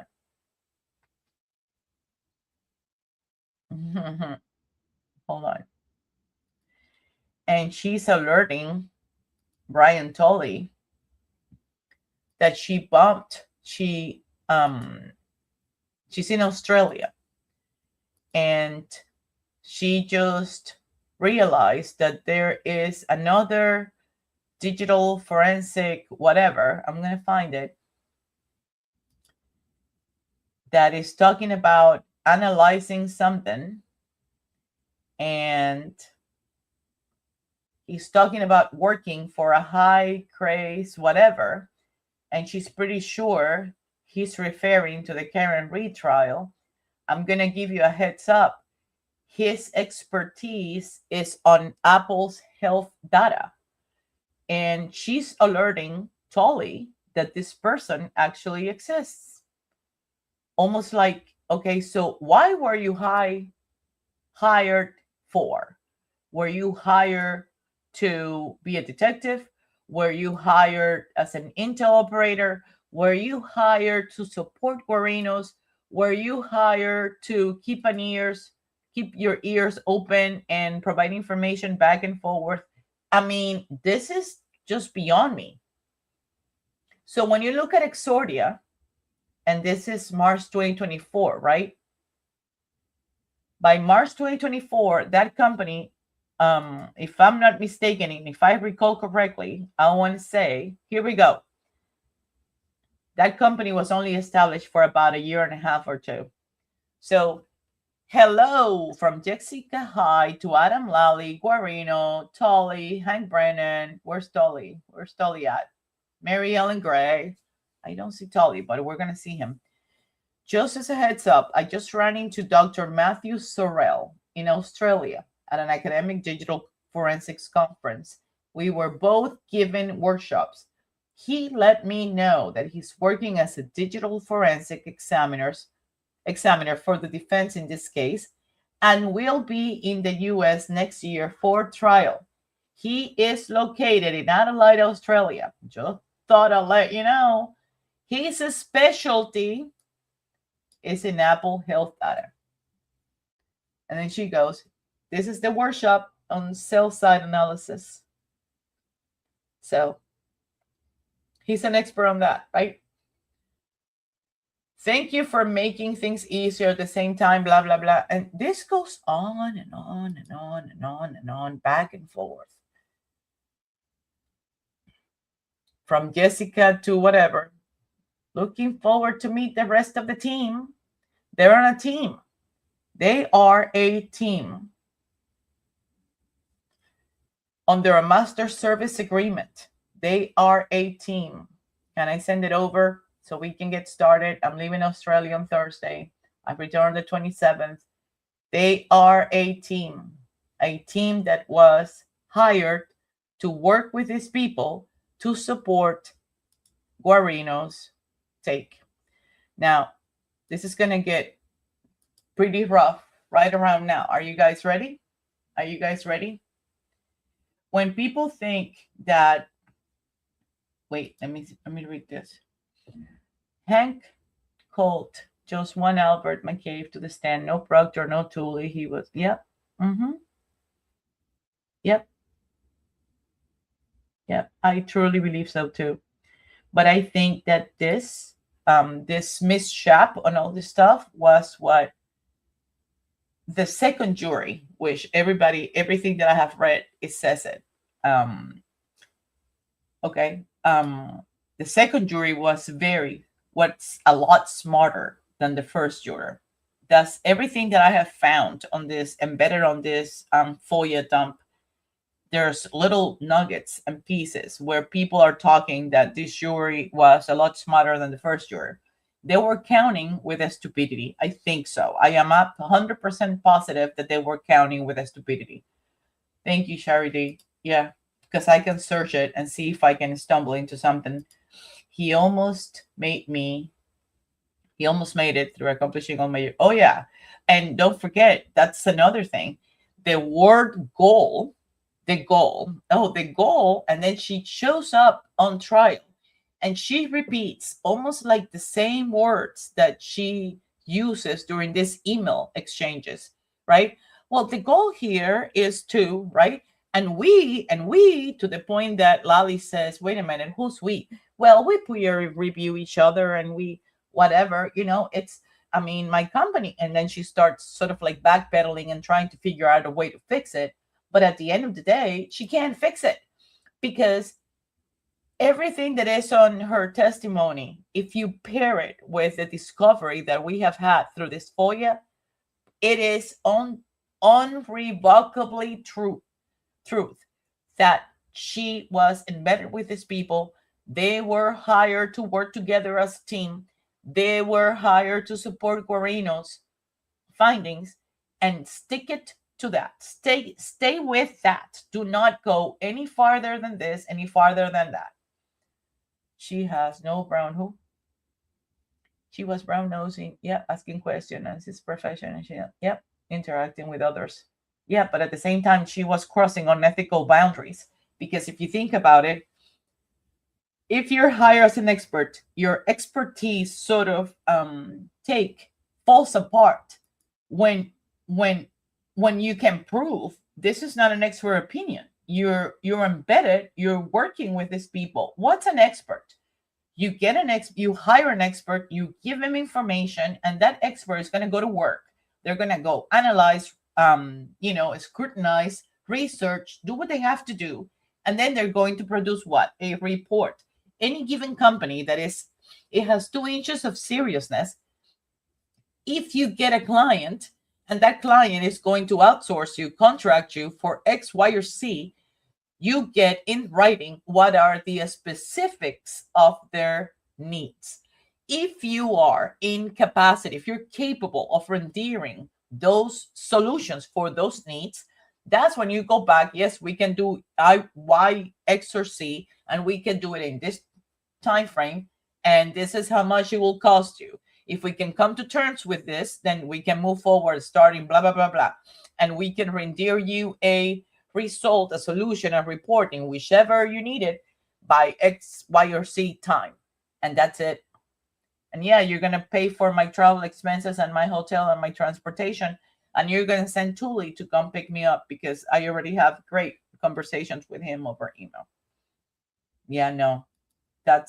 There's so many unethical things when it comes to this that it's just ridiculous. Yes, I was one of those people. You were one of those people, Charity? Okay, well, let me see what Charity said. Spelling double check myself. Okay, I see. And he almost made it through accomplishing. Yep, almost, but not quite. Close, but not cigar. And browsing notes and questions are. Yep, I agree. About Higgins. Because I'm getting so sick and tired of these people. I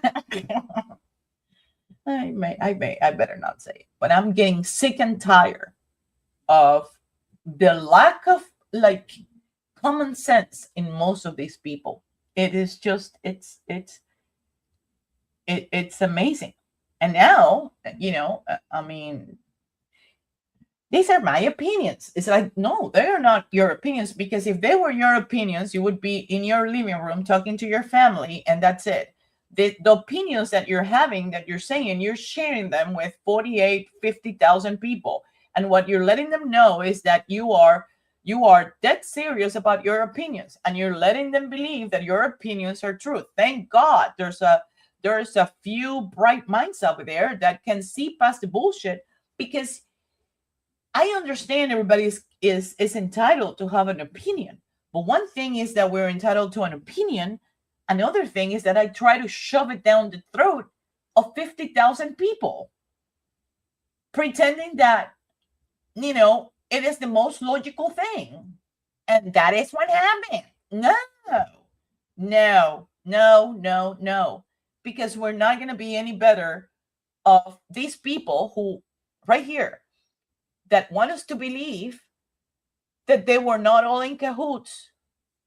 Look, if you could take a look at my case phone data with the newest version of Celebrite 7.26.0 and write something up regarding any findings, opinions you may have based on that. Thanks so much, Adam Lally. Let me go back. Wait. Absolutely. I have a few things going on at the moment and I'm traveling. What do you need? The report? When do you need the report? Hello, Jessica. Hope all is well. We are looking at a retrial date on this case, 1/27/25. I wonder if I could ask one more favor of you on this. We were wondering if you could take a look at my case phone data with the newest updated version of 726 and write something up regarding any findings, opinions you may have. Wait. Let me see. Wait. Did she answer? Wait. Let me see that I didn't miss anything here.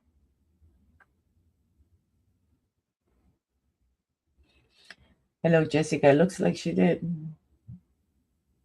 Guarino.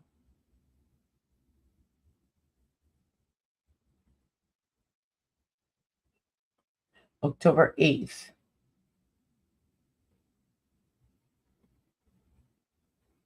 October 7th.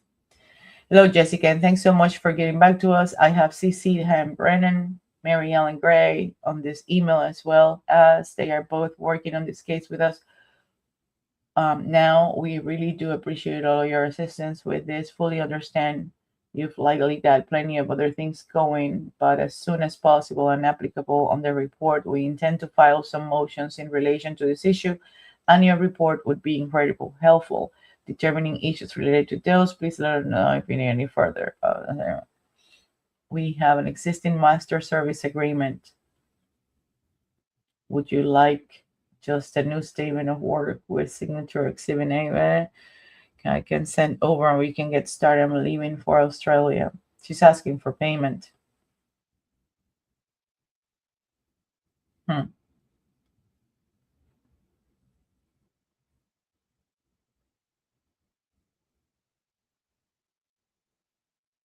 Rates will stay.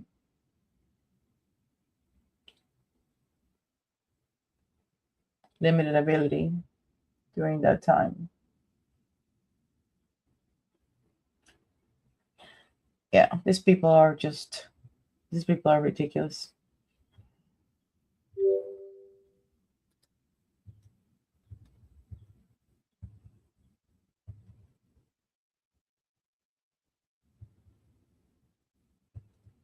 What I can tell you is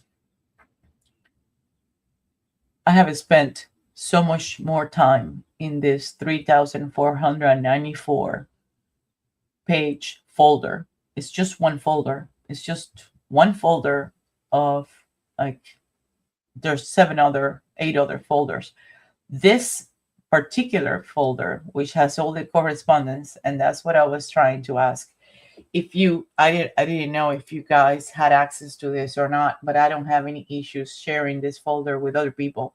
I grab it directly from Kyle Sharkey, who is on X, and him and Corey Hopkins and others have been submitting either him, or there's also a FOIA find out, F around and find out, or something like that. Emily C has and did it. I was one of these people, and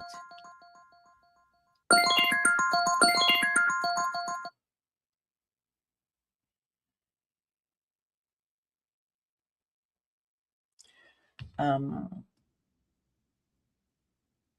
on.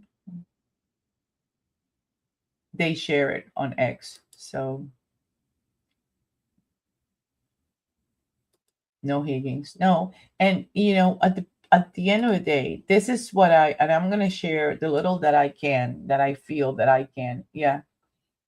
Scope of work. So it is a specific, and it's, they decide, they say what it is that we want, how we want it, when we want it, and that is the scope of work. What do we need from you? What do we need help with? What is it specifically that we need? So I'm gonna do, yeah. Oh, yeah, I get it straight from Kyle Sharkey. If for some reason I think I missed something, I can go back to the F around and find out the FOIA link. But I get it straight from Kyle. I follow him, and whenever he shares something, it's a CCS copying that link from his X account, and you open up your PC. It's a lot easier if you do it on your PC, because he won't let you do it on your phone. He won't let you do it. It's not the same. It's gonna be traumatic on an iPad. But some people have managed. I find it easier if I just bring the entire file and extract it, unzip it, and just file it and save it the way I want it. Lately, what I've been doing I've been putting it in an external drive, because it takes less space. And then when I need it, I bring it up, and it's a lot easier. And I keep everything centralized in one area. But I'm going to talk to you about Higgins. So we know that Higgins started when Higgins started, right? In this thing, what he did was that he's always been an ATF. And when this thing started, the first thing that happened was that he went to Canton PD, right? And then there were the bot dials and the calls that they never talked about, and Karen texted him and pretty much told him John died, right? And in that John died, which a lot of people understand it in different ways, I understand it in my own way. And I understand it as John died on your watch. Why do I say that? Because how do I explain this? John is dead and John died are two different things. They're not the same, right? At least for me. I don't know if you guys agree or not. And you don't have to believe what I believe. I am talking from my own perspective, right? And I can change that perspective too. If I find somebody that is willing to brainstorm with me and pitch a different idea, I will entertain it, I will listen to it, and I may even change my mind. But right now, that hasn't happened. So I'm going to stick to my bones and my guns and what I believe, and that's where I stand. If Higgins, the first thing he does after this whole thing happens, and the bot calls, and what's his name calling? Berkowitz, right? Who, by the way, retired in June 2022. The first thing he does on the 31st, which is the first available Monday after this blizzard storm catastrophe, chaotic tragedy that happened. First thing he does is he goes to who? To Matt Kilch. And he grabs what? He asks him to help him, right? Get whatever it is that he needs out of his phone. Think about this for a minute. On the 31st, there's nothing going on. How do you know that you're going to need a specific text messages to back you up?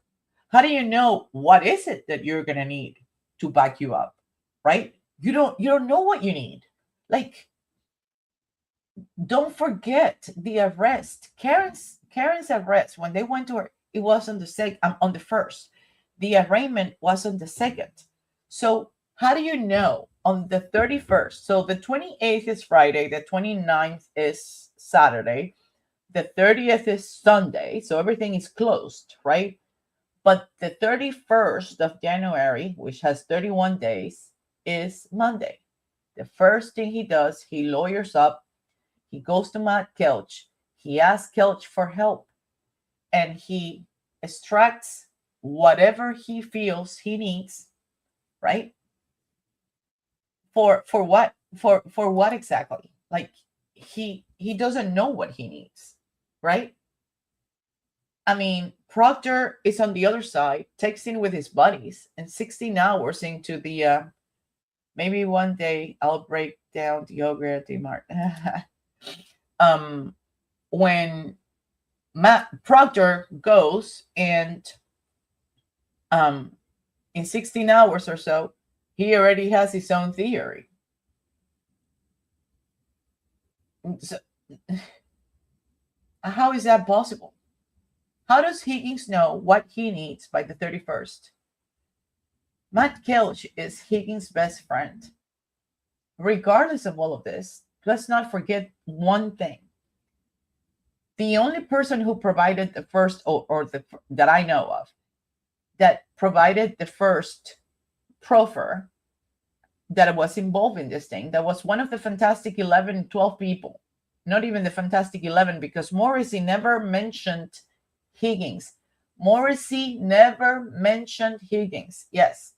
At 7:22, Higgins called Berkowitz. Yeah. And Berkey first recorded a swipe at CPD stair entrance. Okay. So I'm going to tell you something else on Higgins, on Higgins' behalf. Don't forget that Berkowitz and Higgins were very good friends. Berkowitz assigned Higgins an office at Canton PD right next to Kevin Albert's office, right? Out of working partnership, right? It was in June 2018 when Higgins moved to Canton. And he was already out of Canton by like a week and a half before John died, right? In January 2022, he was already moved out of that Canton home. Why did he have to move to Canton in 18 and then move out in 2022? Has anybody thought about that? He was the first one, if not the only one, who provided a proffer. And I say the first one and the only one because that I know of, he was the only one who got immunity for the proffer that he provided. Just, if anything, take my word for it, and you can come back to me later. But nobody's going to give anybody immunity if they know that somebody has killed a Boston police officer. That's no. If there is any knowledge or any indication that Higgins had anything to do with this, or he was the one who, because of the triangle, the love triangle, all of those texts can be curated. All of those texts could have been placed together for a specific reason. And, I know that back in the day when we used to listen to certain content creators, they would be like giving us hints and talking in code, right? And we had to try to decipher what it was that we were told. But for she who is a very well or able to comprehend with very little words, we have to be able to understand what some things mean also without sometimes being told. It's obvious. It's common sense. He was given immunity. What's Brian Albert and all of them and Tully, what were they trying to do recently when the last motion came about? They were all trying to strike immunity deals. But think about it. Why would they do that? Against what? None of them are law enforcement. Tully retired, right? Berkowitz first retired because he was sick, but not before he got a certificate of appreciation from the FBI for his working partnership and continuous support and his assistance. What I'm trying to say is,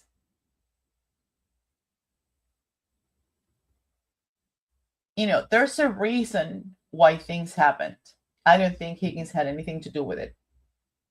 And when you put things into context, the last 3-4 people that John was with at the waterfall were the same last 3-4 people that arrived to 34 Fairview. there was one person who was at 34 Fairview lingering when John arrived also, right? But Jen, Matt, and Chris were the last three people that John was hanging out the waterfall before he went to 34 Fairview. So do I have a theory? Absolutely, I have a theory.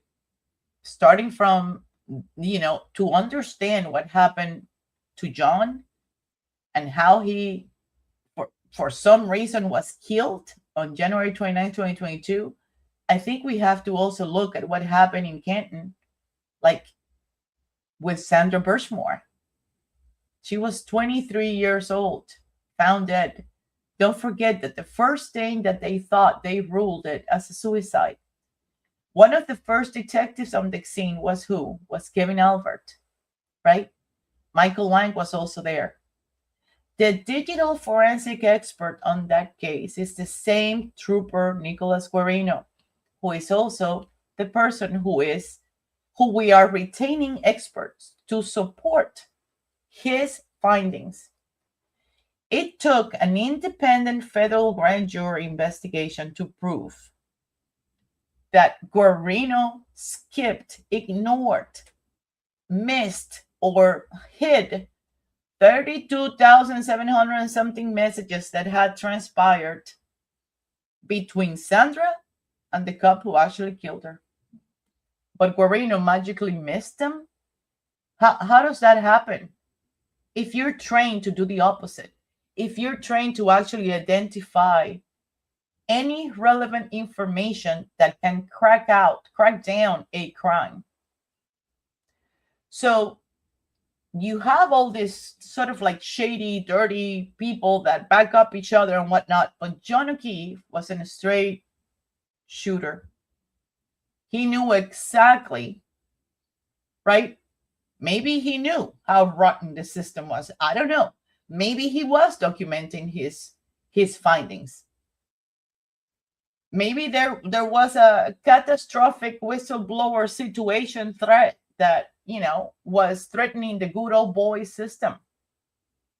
That were, at the end of the day, they're using the same sort of playbook over and over and over, right? When we look at like the timeline, how we have like put the timeline together and what I believe, like when and what happened first, what happened after, and put into context everything in the same context, because we cannot look at things separately or isolated from one another. Like exactly a minute and 50 seconds after John O'Keefe and KarenRead enter the waterfall, Kevin Albert walks through the same exact doors. And a lot of people are thinking that this is a coincidence. I think it's more like an interception sort of thing. If anybody was trying to settle the scores, the waterfall Bar and Grill, who was named something else back in the day when Chris Albert had his major fight with the Lopilatos and Michael Lank came to the rescue and Sean Good came to the rescue on the same thing. These people have been having fights in that bar forever, right? They activate themselves. What if this was a settling score situation? What if John was getting close to something and everybody's saying, oh, no, that's just rumor that he was not. Oh, yeah. Right. So if Jen had actually managed to separate John from Karen, where do you think the ideal place for this fight to occur was? At the waterfall or at 34 Fairview? I think 34 Fairview was the backup plan, because at the end of the day, she couldn't separate Karen from Jen, right? And there was obviously some sort of a fight situation. You see their movements. You see how John is going gang, gang, gang. You see Matt McCabe showing something on the phone. You see the other one tipping, toeing, or whatever, and making movements, and almost like Julie Alvarez is like jetting out on a V line out of that waterfall the minute that she sees Kevin Albert come in. Well, after, because she didn't notice right away that he was there. He was wearing a black jacket and he took it off, and then he was wearing a flannel shirt. So, but the whole thing it transitioned from a place where they were used to having fights at to an unplanned venue. But what makes the 34 Fairview sort of like ideal is that everybody knew every single blind spot, corner, little catty corner place on that place, except who? Except John. So I spent a lot of time like looking into like anomalies, like digitally. I already found what happened and how they managed to twist and turn and manipulate and look even oblivious to stuff and pretend that they were stupid and it was too complex and too confused. I already found that and I'm preparing something. So, and I'm hoping it helps. I'm hoping it helps the defense. So that portion I'm going to keep sort of like close to my heart, right? But Kevin Albert spends 31 minutes at that bar. 31. Julie storms out around 11:16 or so. Don't forget, we can't, the video footage from outside the waterfall parking lot is edited, is taken out, is deleted. They don't want us to see anything that happened from 11:07 to 11:53. Why is that? Why is it that they don't want us to see when Julie Albert leaves, when Kevin Albert leaves, when the Pathfinder leaves? Who is the other person on that Pathfinder, right? Did you know that Kevin Albert was supposed to be at Canton PD at midnight on the 29th? But at 11:27, he's drinking at the waterfall. Did you know that Sean Good was supposed to be off that day? There's information that everybody's sharing that we found on the FOIA documents that Good was supposed to be off. But get who he's talking to at 5 o'clock in the morning. He's talking to Kerry Roberts. What's going on?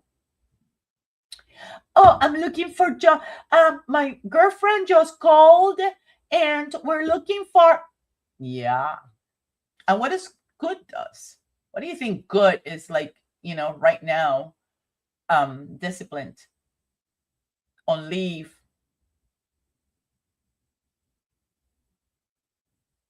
Here's Proctor running for the hills.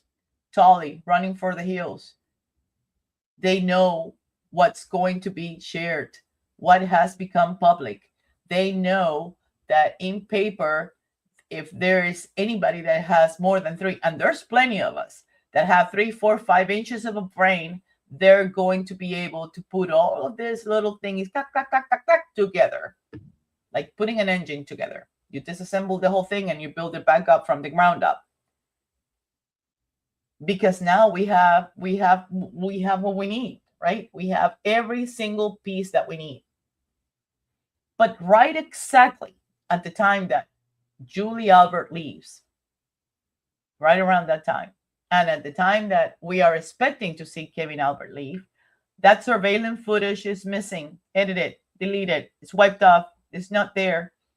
We don't have anything. There's not even a confirmation that it actually exists, because this video, which is the longer video, just recently came about.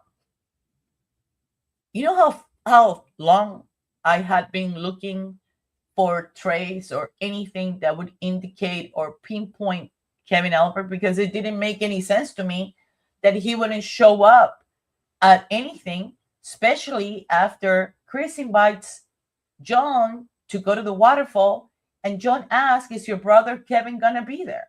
There are people up to now, up to last Monday, that they are inside a YouTube channel saying that Julie and Chris Albert were talking in Colin Albert at 12:14 when he came in. They still have no idea that there was a report that was shared, came into evidence after the first trial ended. The first trial, not the second trial, the first trial, that confirms that both Chris and Julie Albert followed Brian Albert to 34 Fairview. So they're still like, talking and telling their audience that, oh yeah, Colin Albert came. Yeah, Chris said that he came over and he said, yeah, I love you guys. I love you. Yeah. So it's like, how do you build a boat? when you don't even have. Okay, stop, Joe. So I think Jen was controlling John's ETA to 34 Fairview. I'm sure that she wanted everybody to be there before they got there, right? It was critical. I also think that it's alarming, and it raises an eyebrow, the fact that I can see all of these vehicles, lingering at the waterfall parking lot, sort of like tailgating, waiting, because at that point, nobody knew that whether Jen McCabe was going to be able to separate Karen from John or not, right? So nobody knew where that's why you see the Nagel's truck hanging out and riding out. And yet, the minute that you look at the CF McCarthy's footage, you notice also that Ryan Nagel and Heather Maxson and everybody else is hanging out at CF McCarthy's. One of the people in that group goes to the bathroom at CF McCarthy's. And when he turns around, he looks at who? At Karen and John. And then when Ryan Nagel supposedly goes to pick up the sister that he never picks up, he doesn't take the shorter route. He meets John and Karen at the same intersection, almost like they took the same route. So were they following them? Why would there be an intention to be right behind Karen and John when Karen and John stopped by the mailbox, to have this Ford F-150 pull up right behind Karen, right, flashing the beams, the headlights on Karen's rearview mirror on the Lexus, and sort of like pushing her to go further, right? Because they want to be closer to the mailbox. That's where the pathway is, from the roadway to the street. So if she moves a little bit further and she can't see behind her, how do we know how many other people came behind the Ford F-150? How do we know how many people also parked on, if you're looking at the house, on the right side of that house, on that catty corner, sort of like side of the driveway that leads to the gate that is by the garage? How do we know? Who else came over? But then everybody knew that house. John is the only one who's stepping into the dark, right? He doesn't know where the heck he's going. He doesn't know. I mean, is this a garage? Is this an actual garage? Is it something else? He doesn't know. But he's immediately ambushed. By who? Because Matt, Chris, Jen, and Colin, who was there, were the last three to show up at that address. Exactly 46 minutes, 46 seconds after they talked to John and Jen on the car.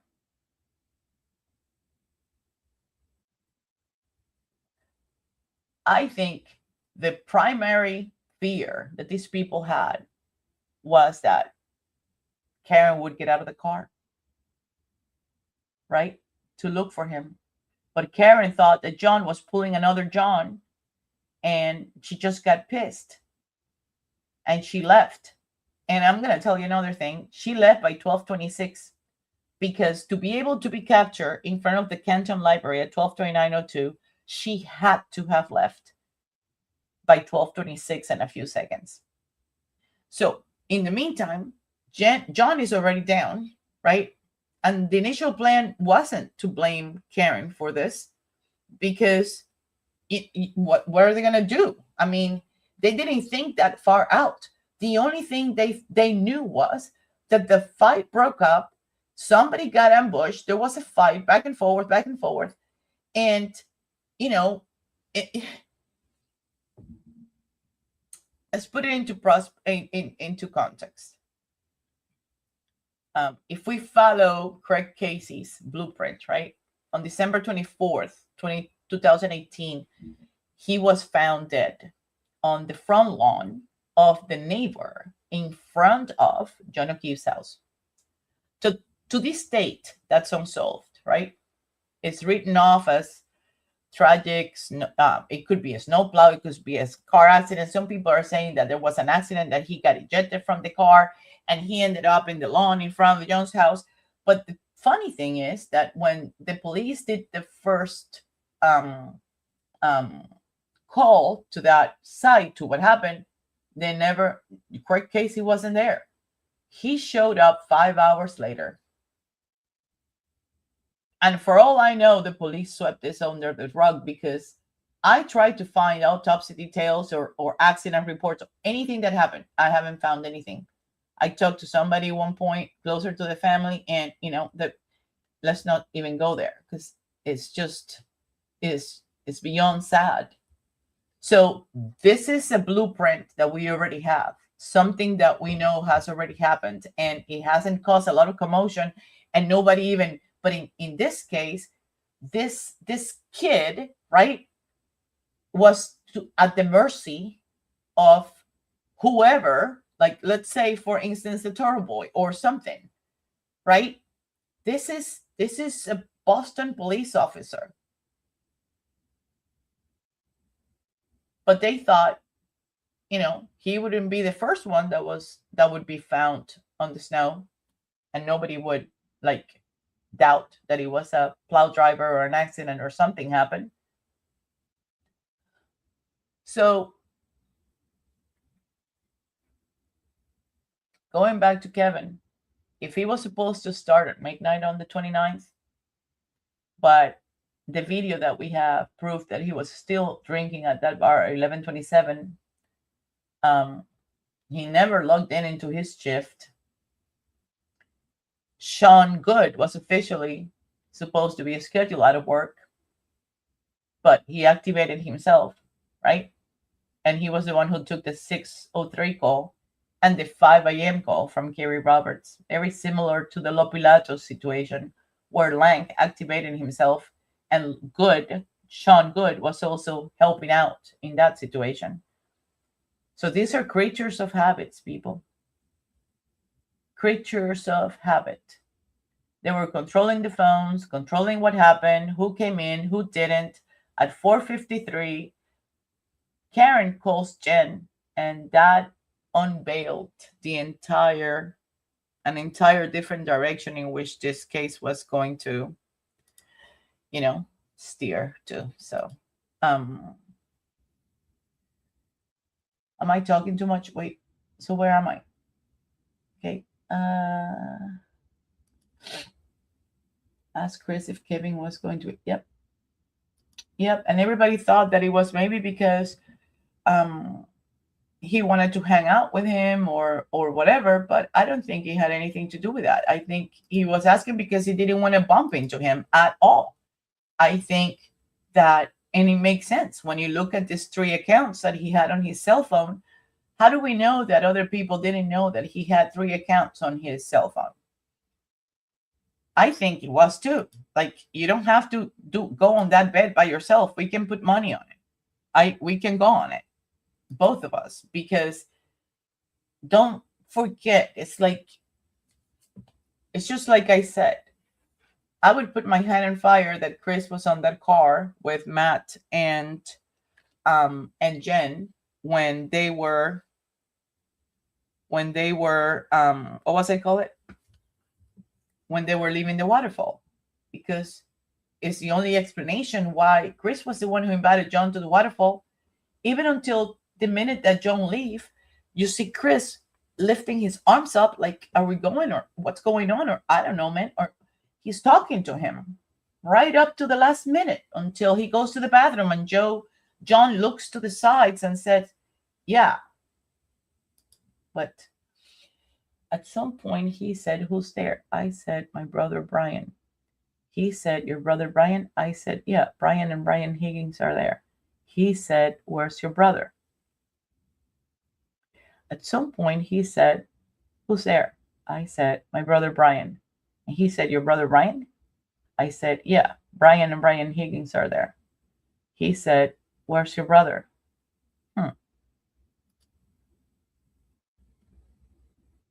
Kevin, I don't have. I said, I don't have. I have no clue or something. Yeah, this, you know, you guys know that I have that I have a specific narrative that I think what propelled this, what happened.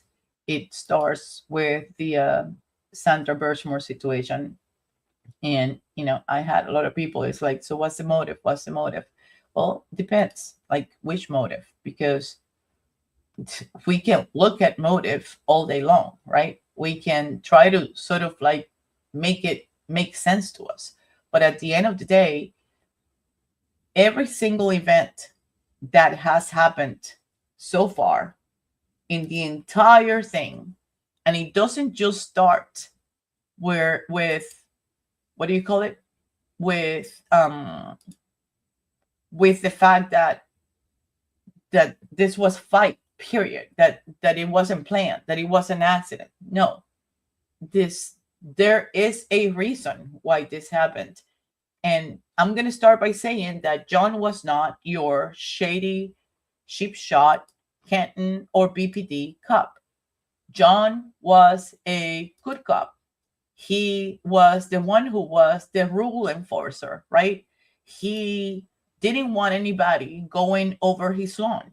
He did not want all these things that he was reporting, shady business going on, and all these potential activities and reporting things. He was the Karen cop. Let's put it that way. He was the Karen cop.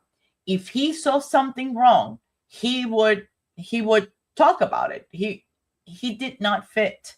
He didn't fit in that neighborhood because everybody else was the opposite as he was. And I totally believe that. I mean, if you think about it, Guarino says that he has a bachelor's in criminal justice or whatever, but I have heard of very few, lately maybe more, but back in the day, don't forget that John had been a cop for 16 years, and he already held a master's degree in criminal justice, right? From Westfield, if I'm not mistaken, because that's the same school where what's his name? I think Enrique got his too. So I believe he was a good cop, one that figured out that there were a lot of things going on. He did not agree with most of the stuff that was going on. He was calling out every single thing that he saw wrong. And I don't think that sat well with people who have been living there since the 1970s and had pretty much set camp in that town. And I look at everything that's happened with all of these characters and the playbook, like what is it that they do? And I go back to 1995, to the Koberger, to the Tim Albert thing, to the fact that they all run to 34 Fairview, wait 24 hours before they go to the police.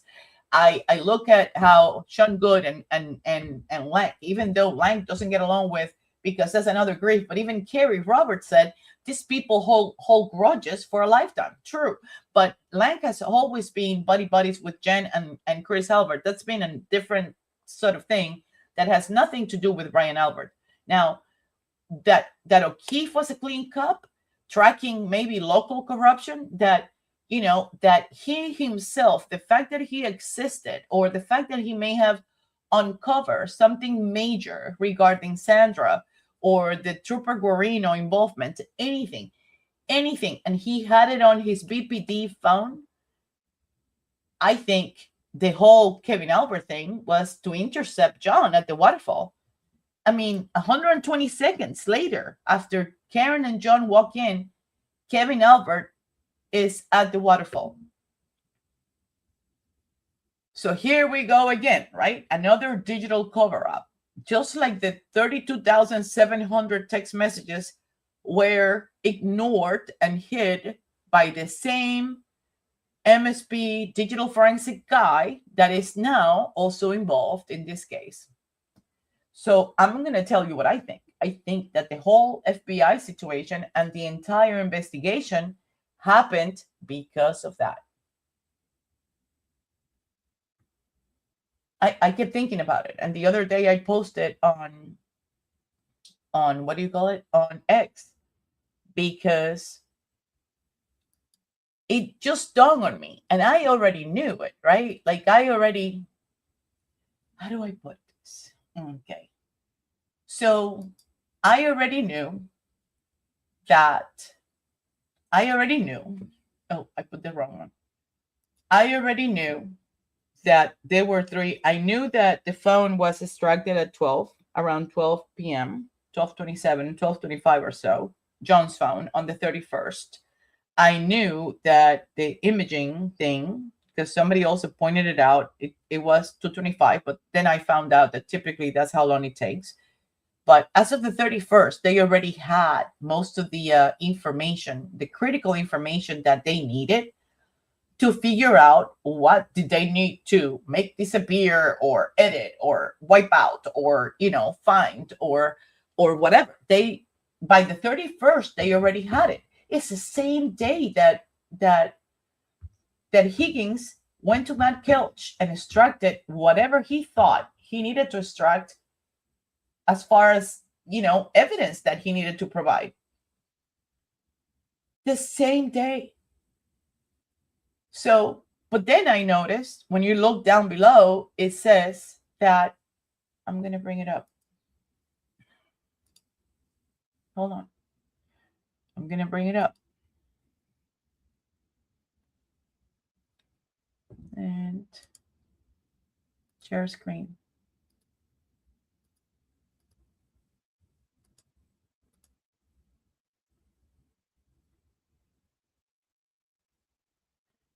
Okay, hold on.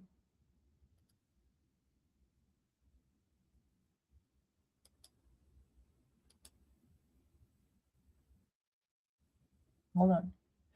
Okay, here we go. So,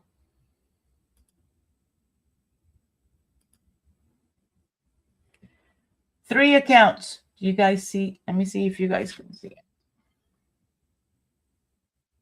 How do you think that happens?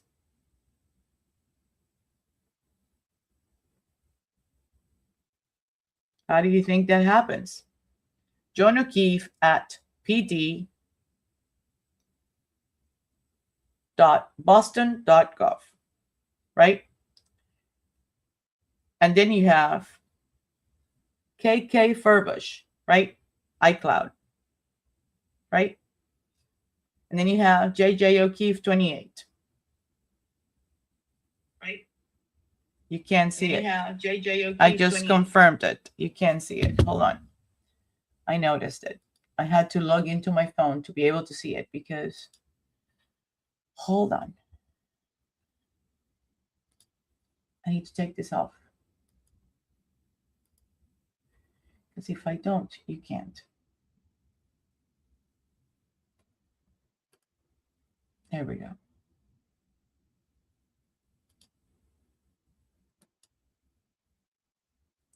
Right there. Can you see it now? Let me see. Yep. There we go. Right there. Can you see it now? So let me see. Yep. This is funny. I'm listening to myself. Right there. So you have three accounts on this device. Three.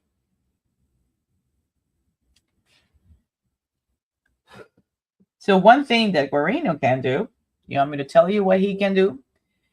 He cannot, he doesn't have the authority to access that account at all. He doesn't. He can't.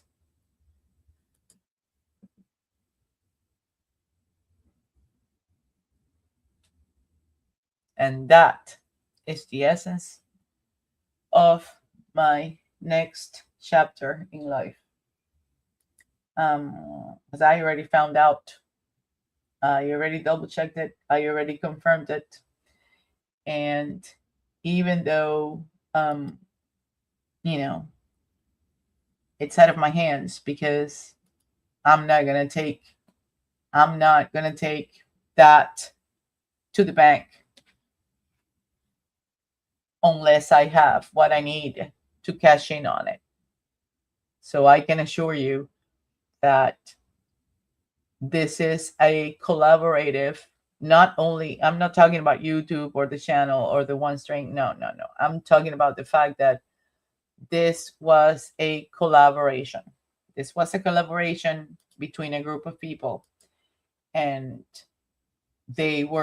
I have a feeling that Guarino was in bad shape, or John was very close to, uncovering what I don't know. I have no idea. All I can attest is it has to do with Guarino.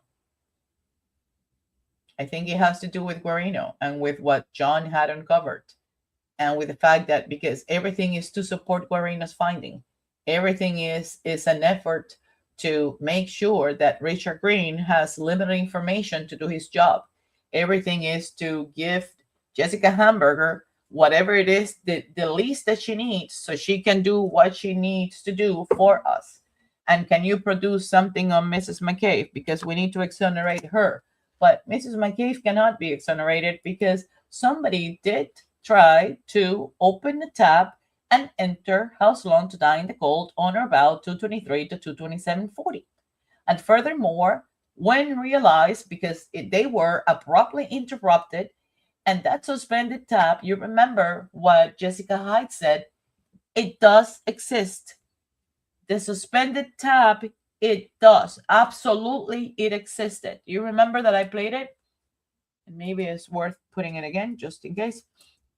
But Jessica Hyde testified on the first trial 1, KarenRead, that yes, absolutely it existed. And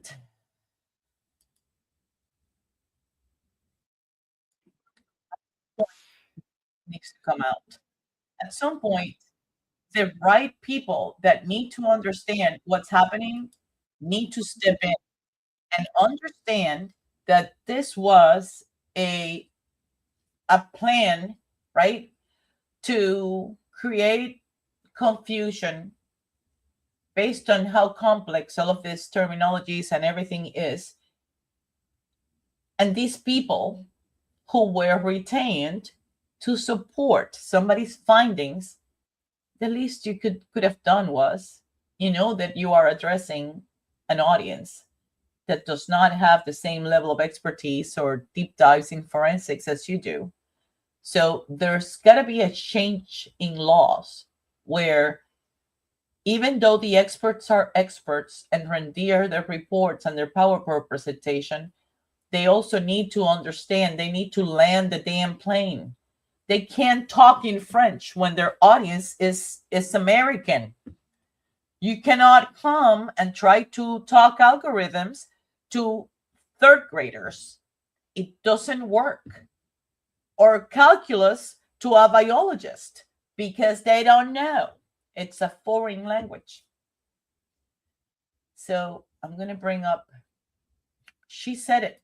And that should have been, if Alessi would have been in this trial, I don't know why we didn't tackle that on the second trial. I don't know why.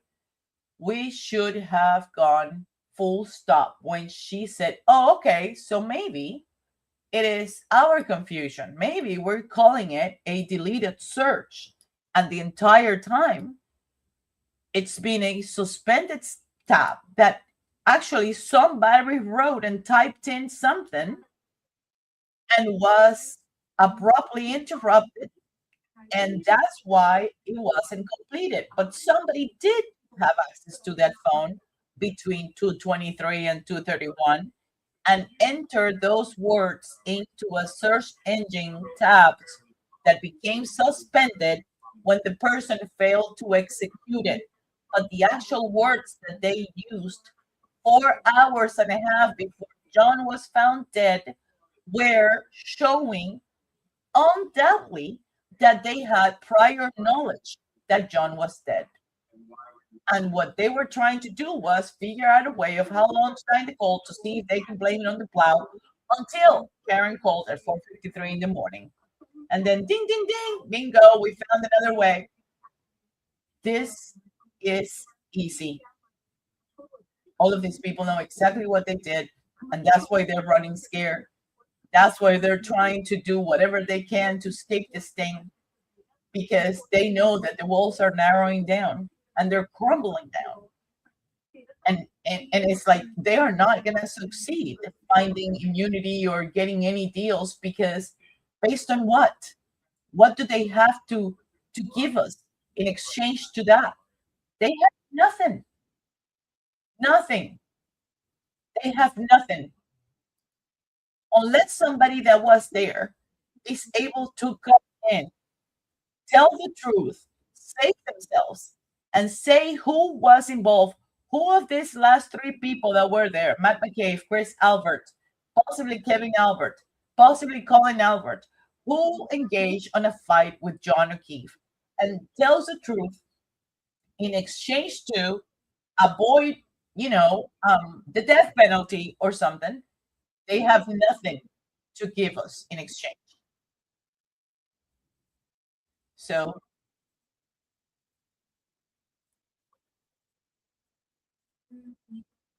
hold on.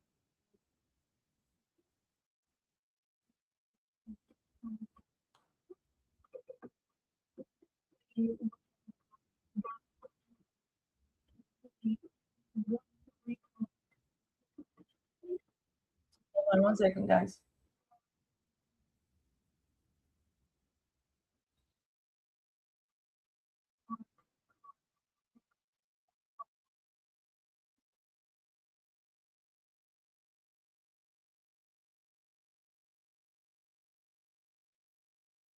Hold on, guys.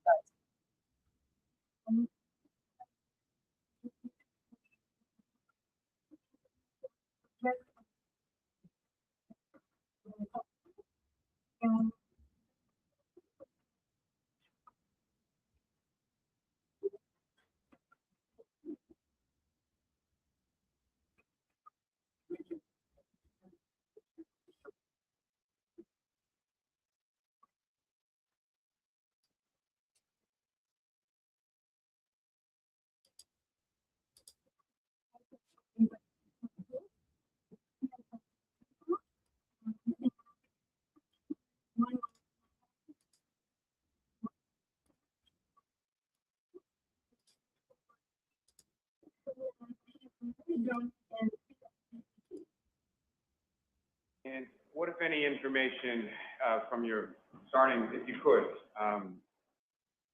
sort of walk the jury through as far as your analysis, what you first observed, and what your analysis consisted of as it evolved? Absolutely. So when I first looked at it, some of the tools surfaced the data from a specific storage called the, just make sure I get the entire path for you, com.apple.mobile Safari plist. It is very common in mobile devices for it to look like a reverse domain name. Like you normally would go to a site like CNN.com. Typically, those names are like the opposite. So com.apple is going to be representative of a native Apple application. So this particular plist was related to that. A plist is, or called a property list, is a data structure that's unique to Apple devices. And there is data pertaining to Google search, not just Google searches, search history that's stored there. There's also, I found evidence of these search terms in Knowledge CDB. The Knowledge C database is an Apple database that is meant to store information about users so it can determine future functionality, what you're looking for, et cetera. So that's the Knowledge CDB. It's more of a system level artifact. And then there was also, and these were the observed search terms, and most of the tools picked up both of those search terms in there. Not all tools did pick up the one that was from the wall, which was the instance of Haslong to die in cold. That's how I'm pronouncing the HOS. If you would like me to clarify it a different way, that's fine. That particular search term was recovered from a SQLite database, the one I later explored, and Celebrite specifically demonstrated and showed that particular search term as a suspended state tab, and that's a really intricate artifact whenever we're ready to explore that. That is the one that was marked as recovered. So those were my initial findings, just looking at what the automated tools parsed. However, Celebrite was the tool that found that particular search term. Cool. Now, you used a term in there as far as a wall or a write-ahead log file. Is that correct? That is correct. Can you please explain to the jury what your understanding of that term is based on your training experience? Absolutely. This is a really interesting data structure, the way it works. So the way SQLite databases work is the data before being committed to the database, which is almost like an Excel spreadsheet if you think about that. Each table is like a page on an Excel spreadsheet. The data before going there goes kind of to almost like a text file, like if you were to have a doc of writing all the changes that need to happen to that Excel spreadsheet. And they're not made to that spreadsheet until it closes. So what happens is as you're doing things, either adding a website by searching for it, or closing a tab or deleting a text message in a SQLite database in general, both things you add are written to that text document or things you delete. So they all hang out there together. So it's any changes that are going to be made since you started using that application until it's closed, then they change there and then it reopens. So to make an analogy, if you're in a restaurant and you order some food, the food being the data and you at the table being the table that the data is going to, when you request that data and you say, I'm adding it, it goes to the area where the waiter or waitress or server is going to grab it from, right? That warming station. That is almost like our write-ahead log. And so different tables are ordering food and food is constantly being put there. If somebody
maybe their steak came out rare and it needs to be cooked more, when they send it back, it'll also go to that warming area. So you can see there that you've got things waiting to go out to the tables and things being sent back to the kitchen.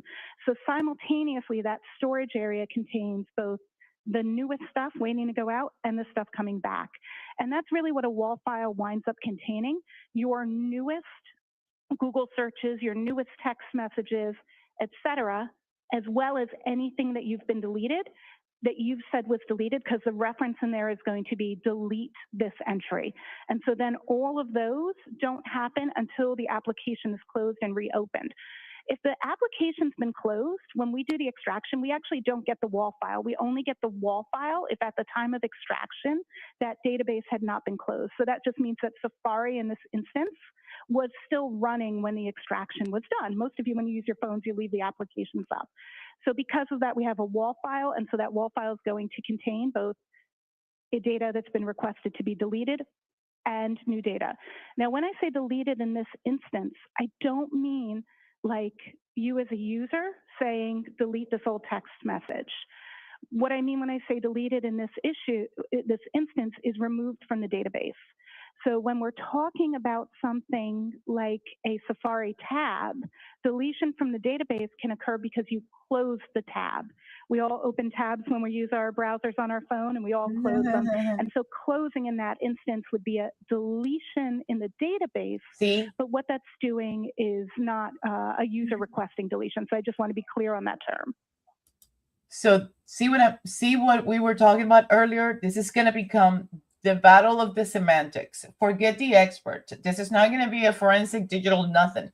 This is going to be the fact that their job was to render an opinion. Their job is not to play with words, word salad and hamburgers and pizza.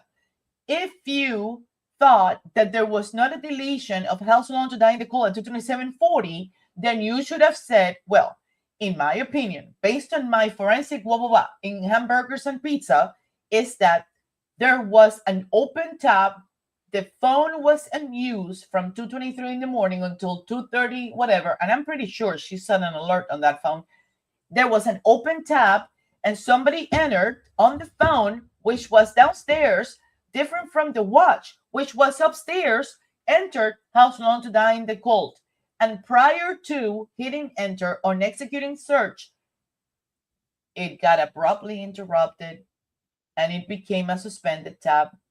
And that's why instead of being registered as a deleted, it registered as a on the wall file, on the right ahead log file, as a suspended tab, which was found and show deleted until the physical analyzer from Cellebrite was changed because Ian Whiffen requested ticket number blah, blah, blah, and he knows which ticket number it is, and requested the physical analyzer to be what? Upgraded. And when that physical analyzer got upgraded, then he turned around and he emailed Richard Green and he told him what? Oh, by the way, by the time that the physical analyzer finishes upgrading, you're not going to be able to find that because it will be wiped out of the system. Isn't that awesome? Isn't that pretty? So what if everything would work like that? What if every single one of the upcoming trials, people accused of murder, people accused of committing crimes, are going to be subject to the same scrutiny, to the same wrongdoing, and their fate is going to be hanging on to what this group of people decide the data is going to look like. And instead of bluntly coming forward and saying, well, it's not typically or necessarily a delete, it's a suspended tab, but yes, somebody did try to enter those words at 2:23 to 2:27 in the morning. Yes. And somebody tried to erase that tab. Yes. Why don't you just say that? Because you know that's what happened, right? And if you put that together with every single email that exchanged between you, Tully, Norfolk County, and everybody, and Mr. K, and all of you, you are further up corroborating, supporting, documenting, and actually making my argument a lot easier because everything is there. It takes two to tango. And in this case, it took, what did Brian Albert say? Well, you think it would take 30 to 40 people, different police departments. And Jen goes, EMTs and different people and civilians. Yeah, exactly. Thanks, Mr. Big Brian A. That's exactly what it took. So let's put it this way. We, the people, need to be proven that that's not what happened. Because let's turn the table around, right? We, the people, need to be told that's not what happened. This is not a battle of the expert. This is a battle of common sense and logic. And we need to be proven that that's not what happened. Because I can tell you this, and you can take this to the bank. Nicholas Guarino has no authority to crack down. What was it that I showed you guys earlier?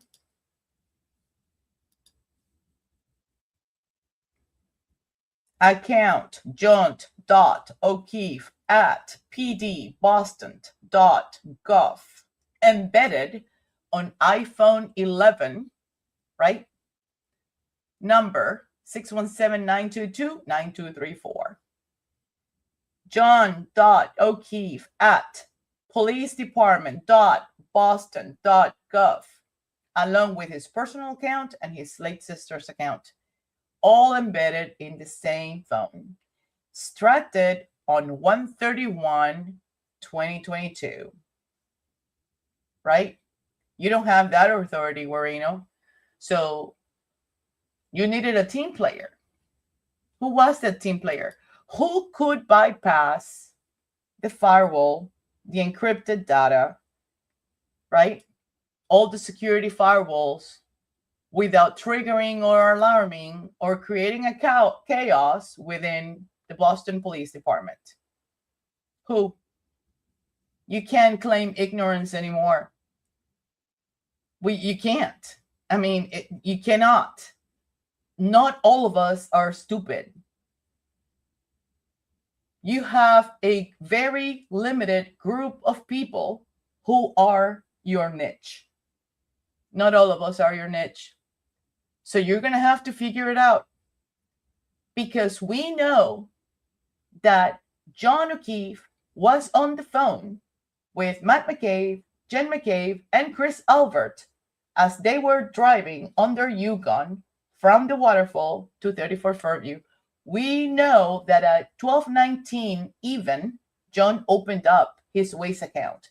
And that's why at 12:19:36, the accuracy and the GPS location identified by Razor Green on his report became like tangible because he had opened up his Waze app.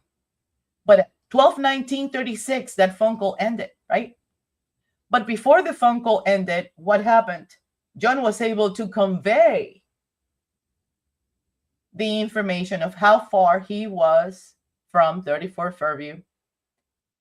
And 36 seconds later, here, sent Jane McCabe. But Jen had already gotten out of the Yukon and ran with her watch inside that house, didn't she? And you already know that because you did have the full extraction. You did have the full image of that phone. You were the privileged one who had everything that was needed to have justice for John O'Keefe. But just like the 32,709 messages that you obviously ignored, hid, wiped out, disappeared, did not account for, in the case of Sandra Birchmore, you also reluctantly rejected to come forward and say exactly what happened. So what is it going to be? I'm going to blow this up. Howie Carr is about to get an email from me. Ted Daniel is about to get an email from me.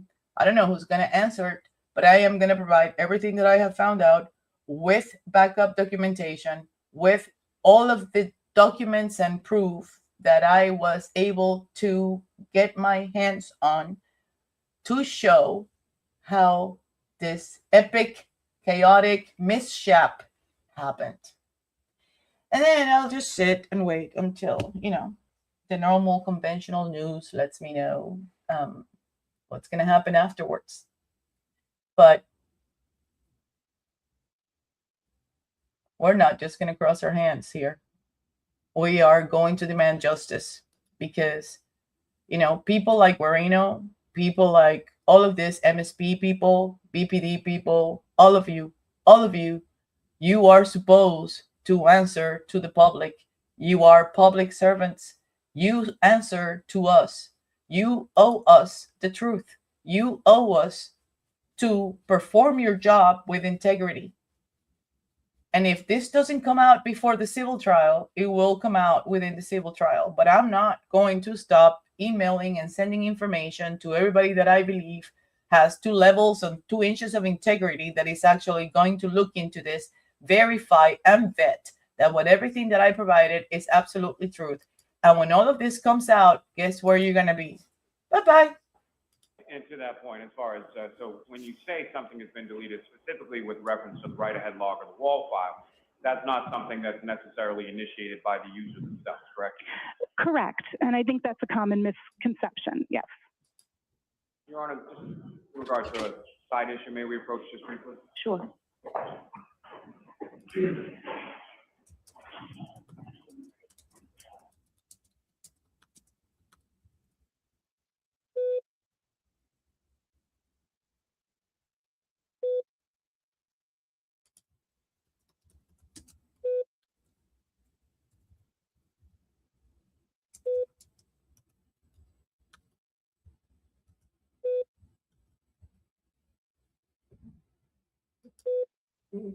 Yeah. What is it, sweetheart? Come on, I'll let you out.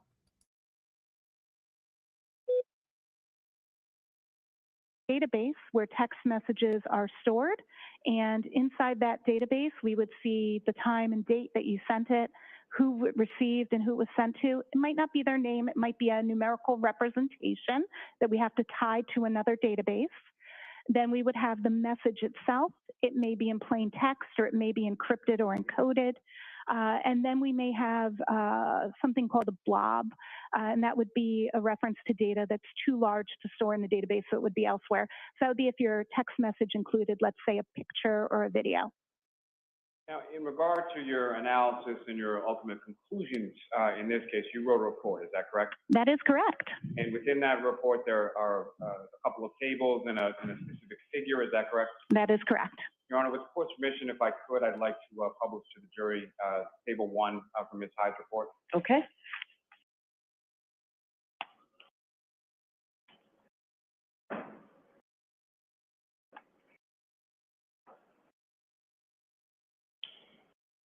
Ms. Hyde, do you have a copy of your report with you as well? I do. Your Honor, So, wait, because I just saw a message that I need to. So they extracted his phone, but we only know of his messages related to his phone number, not BPD info. So, okay, so we don't know any of that, right? Because, okay, so recently what happened was, right, for all we know, all this time, that the phone was extracted by Guarino and the started at 12 something and ended at 2 something, right? 2 hours. And somebody told me that that is the estimated normal time. What we do know is that recently, even though we had already identified that there were 3 accounts that were linked to this cell phone, it just dawned on me a couple of days ago that these are the 3 accounts. One of them is a Boston PD department account, which means that if John was working on something, like, you know, any government employee or something, if you're working on something that is confidential, that is sensitive, that is classified or limited access only, whatever, you're not going to save it on your phone. You're going to log in into your encrypted, classified sort of network, right? Which is the Boston Police. And that's where you're going to save that information. You're not going to save it on the John O'Keefe at Yahoo or whatever it was. You're going to save it on your Boston Police thing. But when they extracted the phone, for some reason, I'm going, wait a minute. So doesn't everything come down? Like, if you plug in the great key and you extract the phone, so I got on the phone and it was impossible for me to do live or YouTube or anything other than I had somebody and I had her share stuff on X while I was on the phone. It is impossible that when you plug in a phone to be extracted or image, that all of the accounts that you have there don't produce results. The difference is that Boston Police Department is got different sort of firewall, right? It's protected. It's a network. It's a police department. So in order for you to bypass that, because you can, there is only very few people, only one institution has a way, the authority to do so, perhaps without alerting everybody and their mother. You know what? You know what I think? Now that I think of it, this is probably what alerted the, and this could have triggered the FBI investigation, if you think about it. because, okay, so how do I put this into context? How do I explain it? Okay, I'm gonna have to take the plane of around the islands for a second, okay? So, okay. So let's say, for instance, that we're talking about, yeah, it's Boston PD, so it's government. It's gotta have, it's gotta have encrypted stuff. It's gotta have, you gotta have a specific password. You can't just put in a password, especially if you know that the person is dead. It's almost like, somebody died and then you try to use their debit card to go at, you can't. It just triggers alerts. It's like a security breach, right? So if you think about it, there's gotta be, okay, so wait, let me think about it. Yeah, there's gotta be firewalls. There's gotta be, yeah, this probably triggered a bunch of stuff. But even if you were, because I mean, cops are in accidents all the time. People need to access their phones. There's always one ranking up authority that has key access to. So if I, yep. I'm looking at my organization chart here that I have been working on for, like, my flow chart. And as I said before, there is only one entity who could have cracked or accessed or figured out a way to go to the inside of that phone. So I'm gonna continue to do my thing, but I'm gonna wrap it up on that subject until I wrap it up, until I can share more. But in the meantime, I gotta leave it there until I explore other options. But this could have been very well be what, or had been what triggered the FBI to get involved. It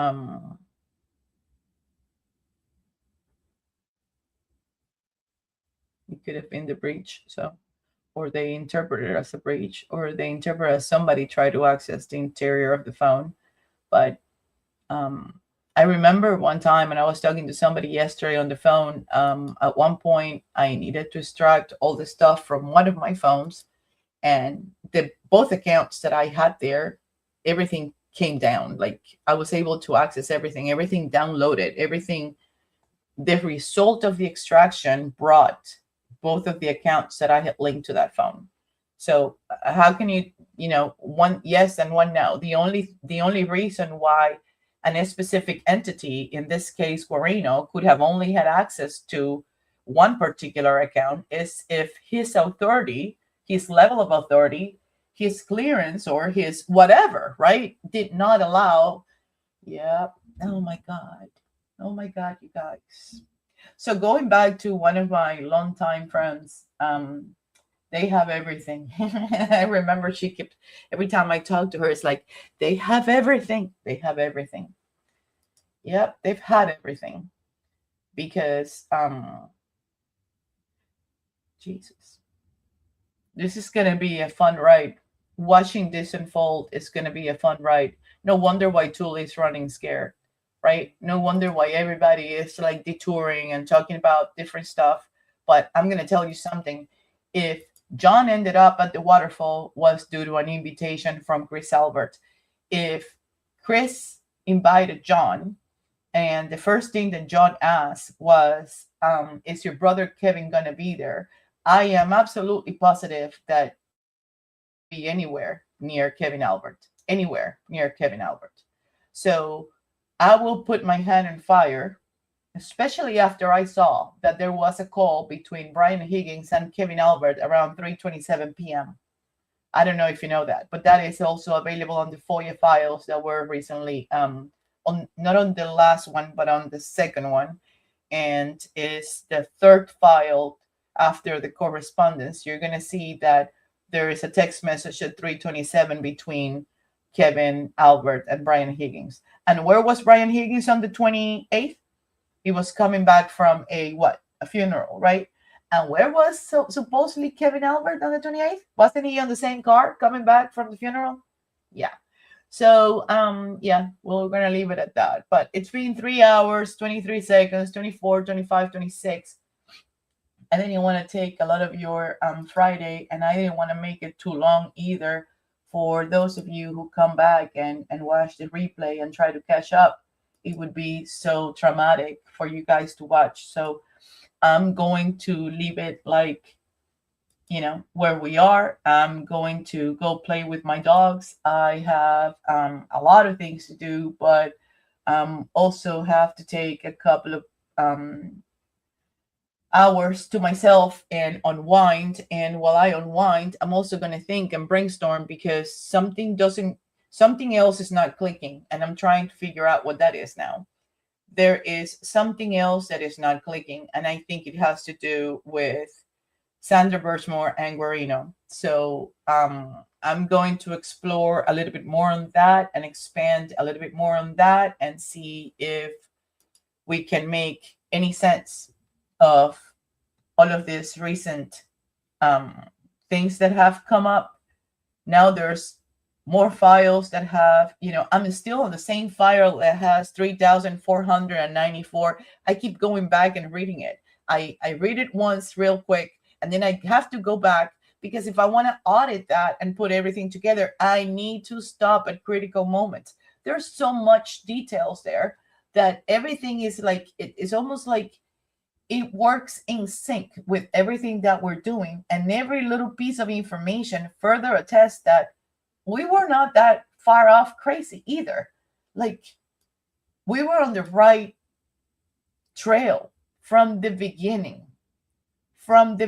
So we're not going to let this, system sort of collapse in front of us. We're going to have to sort of like come together and try to push a different narrative out there, because what's been happening cannot continue to happen. It can't. I mean, not for what has happened in the past, because what's done is already done, right?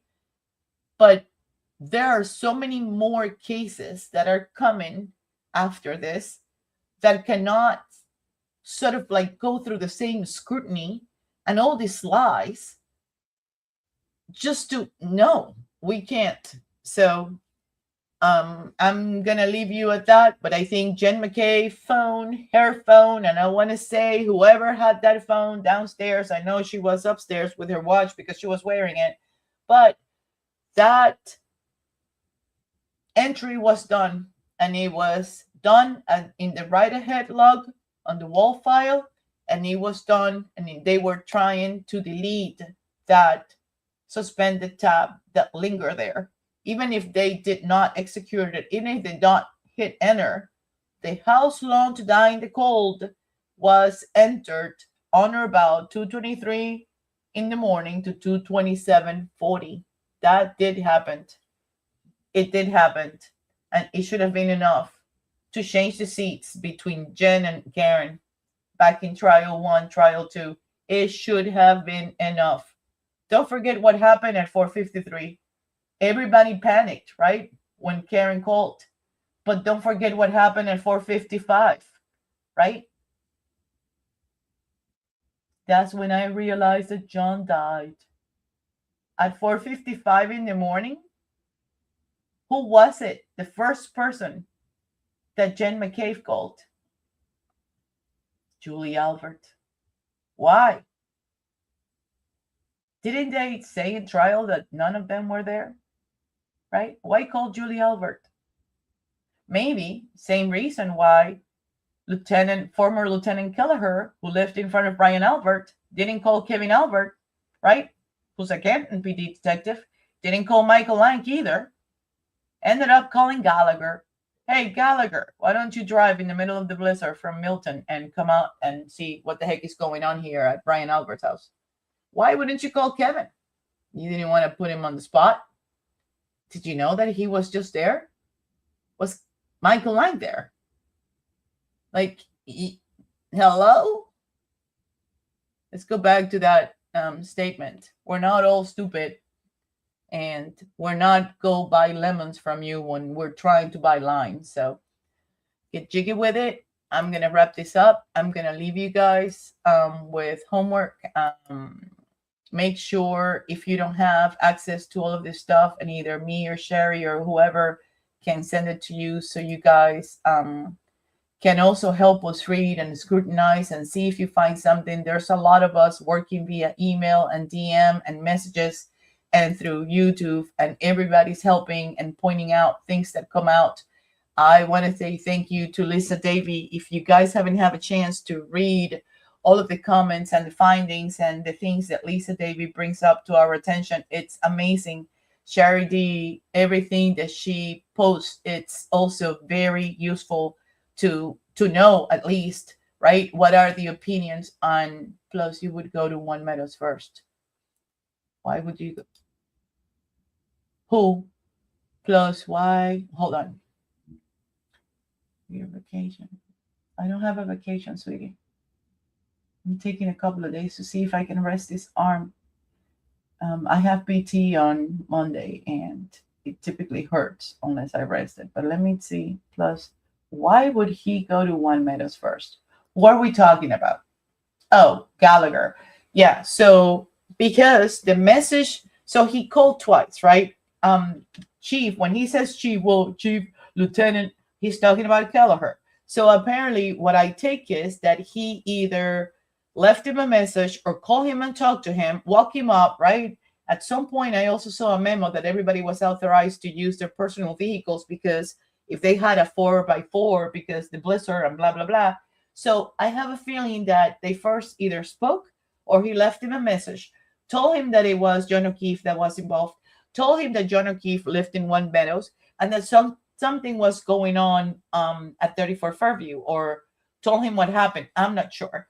But what I do know is that by the time that Gallagher woke up, and, I don't know if you can tell, but he can be a little bit, but by the time that he called Dever and he tried to clarify. And he said, there's a call where he says that he ended up going to One Meadows. Oh, so it's not even at his house. It's a deal. Oh, okay. I'm on my way. And at another call that I don't know where that call is, he says that he's not wearing the right gear, that he's driving his POB, his personal vehicle. He says that. Where did those calls go? I have no idea. But those were calls that we heard earlier in the game, in the beginning of this, like I would say at least 2 years ago. And suddenly there's been little cuts and little edits and little wipeouts of information. But he did say, yes, that, oh, I went to One Meadows. Oh, it's not in One Meadows. Almost like he had already gone there. My point with all of this is Canton PD, former Lieutenant Kelleher, lived right in front of 34 Fairview. If he was calling somebody, and you have Lank, who lived less than 40 seconds away from 34 Fairview, and you have Detective Kevin Albert, who not only is a family member of Brian Albert, but also lives 5-6 minutes away from 34 Fairview, why the hell will you call Gallagher to come from Milton, even though Milton borders Canton, but to come from Milton, you call Gallagher? Why wouldn't you call? Do you want to spare Kevin Albert and Michael Lank? Because why else would you not call them? They're a lot closer to you, closer to CPD. Why would you call Gallagher? Like, seriously. The only time you do that is when you're trying to stop or avoid further implicating them, right? That's why you would do that, because you don't want to put them back on the mix, right? Like, why would Jen call Julie? Why wouldn't she call Chris Albert? Why didn't Chris Albert go with Julie in the morning? The same reason why Matt McCabe didn't go with Jamie in the morning. Are you putting like all of these common denominators together? Because these are not coincidences anymore, right? This is almost like a pre-planned who does what kind of thing. This is a logistic. Everybody knows what they're doing. And whoever tells me, oh, no, this was an accident. I don't know. They didn't mean to. Oh, no, they didn't mean to. Really? So you think you're going to get John, separate him from Karen, and you're going to have a fight, which originally should have happened at the waterfall. And you're going to beat him up, and he's just going to go to work the next day, and like everything is fine. And, oh, I learned my lesson. I'm not going to mess with you guys because you guys are the pack of Canton. You rule the town. I should have never tried to be a good cop around here, right? Because you guys have your modus operandi going on since 1975. I mean, right? No. So what would have happened? Did anybody think about that? Oh, this was not planned. This was not permitted. Okay. So we're going to go have a fight, and then what? And then Chris Albert is going to run to his house and wait 24 hours like he did with the Cold Burger and the Lopilatos, and then, you know, him and Lank are going to show up, and the police, oh, I'm sorry. No. With a Boston police officer? Really? No. No. No. So, no. We are more than capable of thinking by ourselves. We are more than capable of making our own decisions. We are more than capable of understanding that this was not just, you know, a fight that happened between kids after school in a corner. No. And we have plenty of background and history to prove that this has been happening. Things like this have been happening for years. Since at least 1995. It's the same modus operandi, it's the same behavior, it's the same conduct, it's the same MO, it's the same everything. So, yeah, well, but then Gallagher, don't forget, he was ready too with solo cops at 6 o'clock in the morning. So the whole thing didn't even happen in his house, but yet he's already on the phone, he's already making contacts, he already knows what the name is, he already knew where John lived. And he was ready to open the door and welcome Gallagher into his house with solo cups, nonetheless. It's like, no. And we're still trying to believe that this is, no, make it make sense.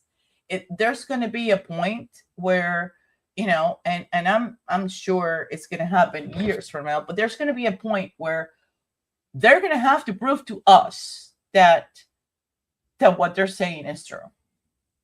Not backwards. Not that we prove to them that we're innocent. You're going to have to prove to me that I am not. Because based on all of these documents that we have gotten our hands, thanks to Corey Hopkins and Kyle Sharkey and, you know, FOIA around and find out and whatever it is, and Emily C. and everybody who is putting in whatever it is, how they're contributing their effort, their time, their money, their whatever, into allowing everybody else to dig in and dig and find and try to find something. It's at the end of the day, we are still we the people, man. We are still we the people. They work for us. They are supposed to protect us. So, okay, you guys, don't get me all worked up. You know that doesn't take much. And then I'm going to go all Sofia Vergara on you guys. And then, you know,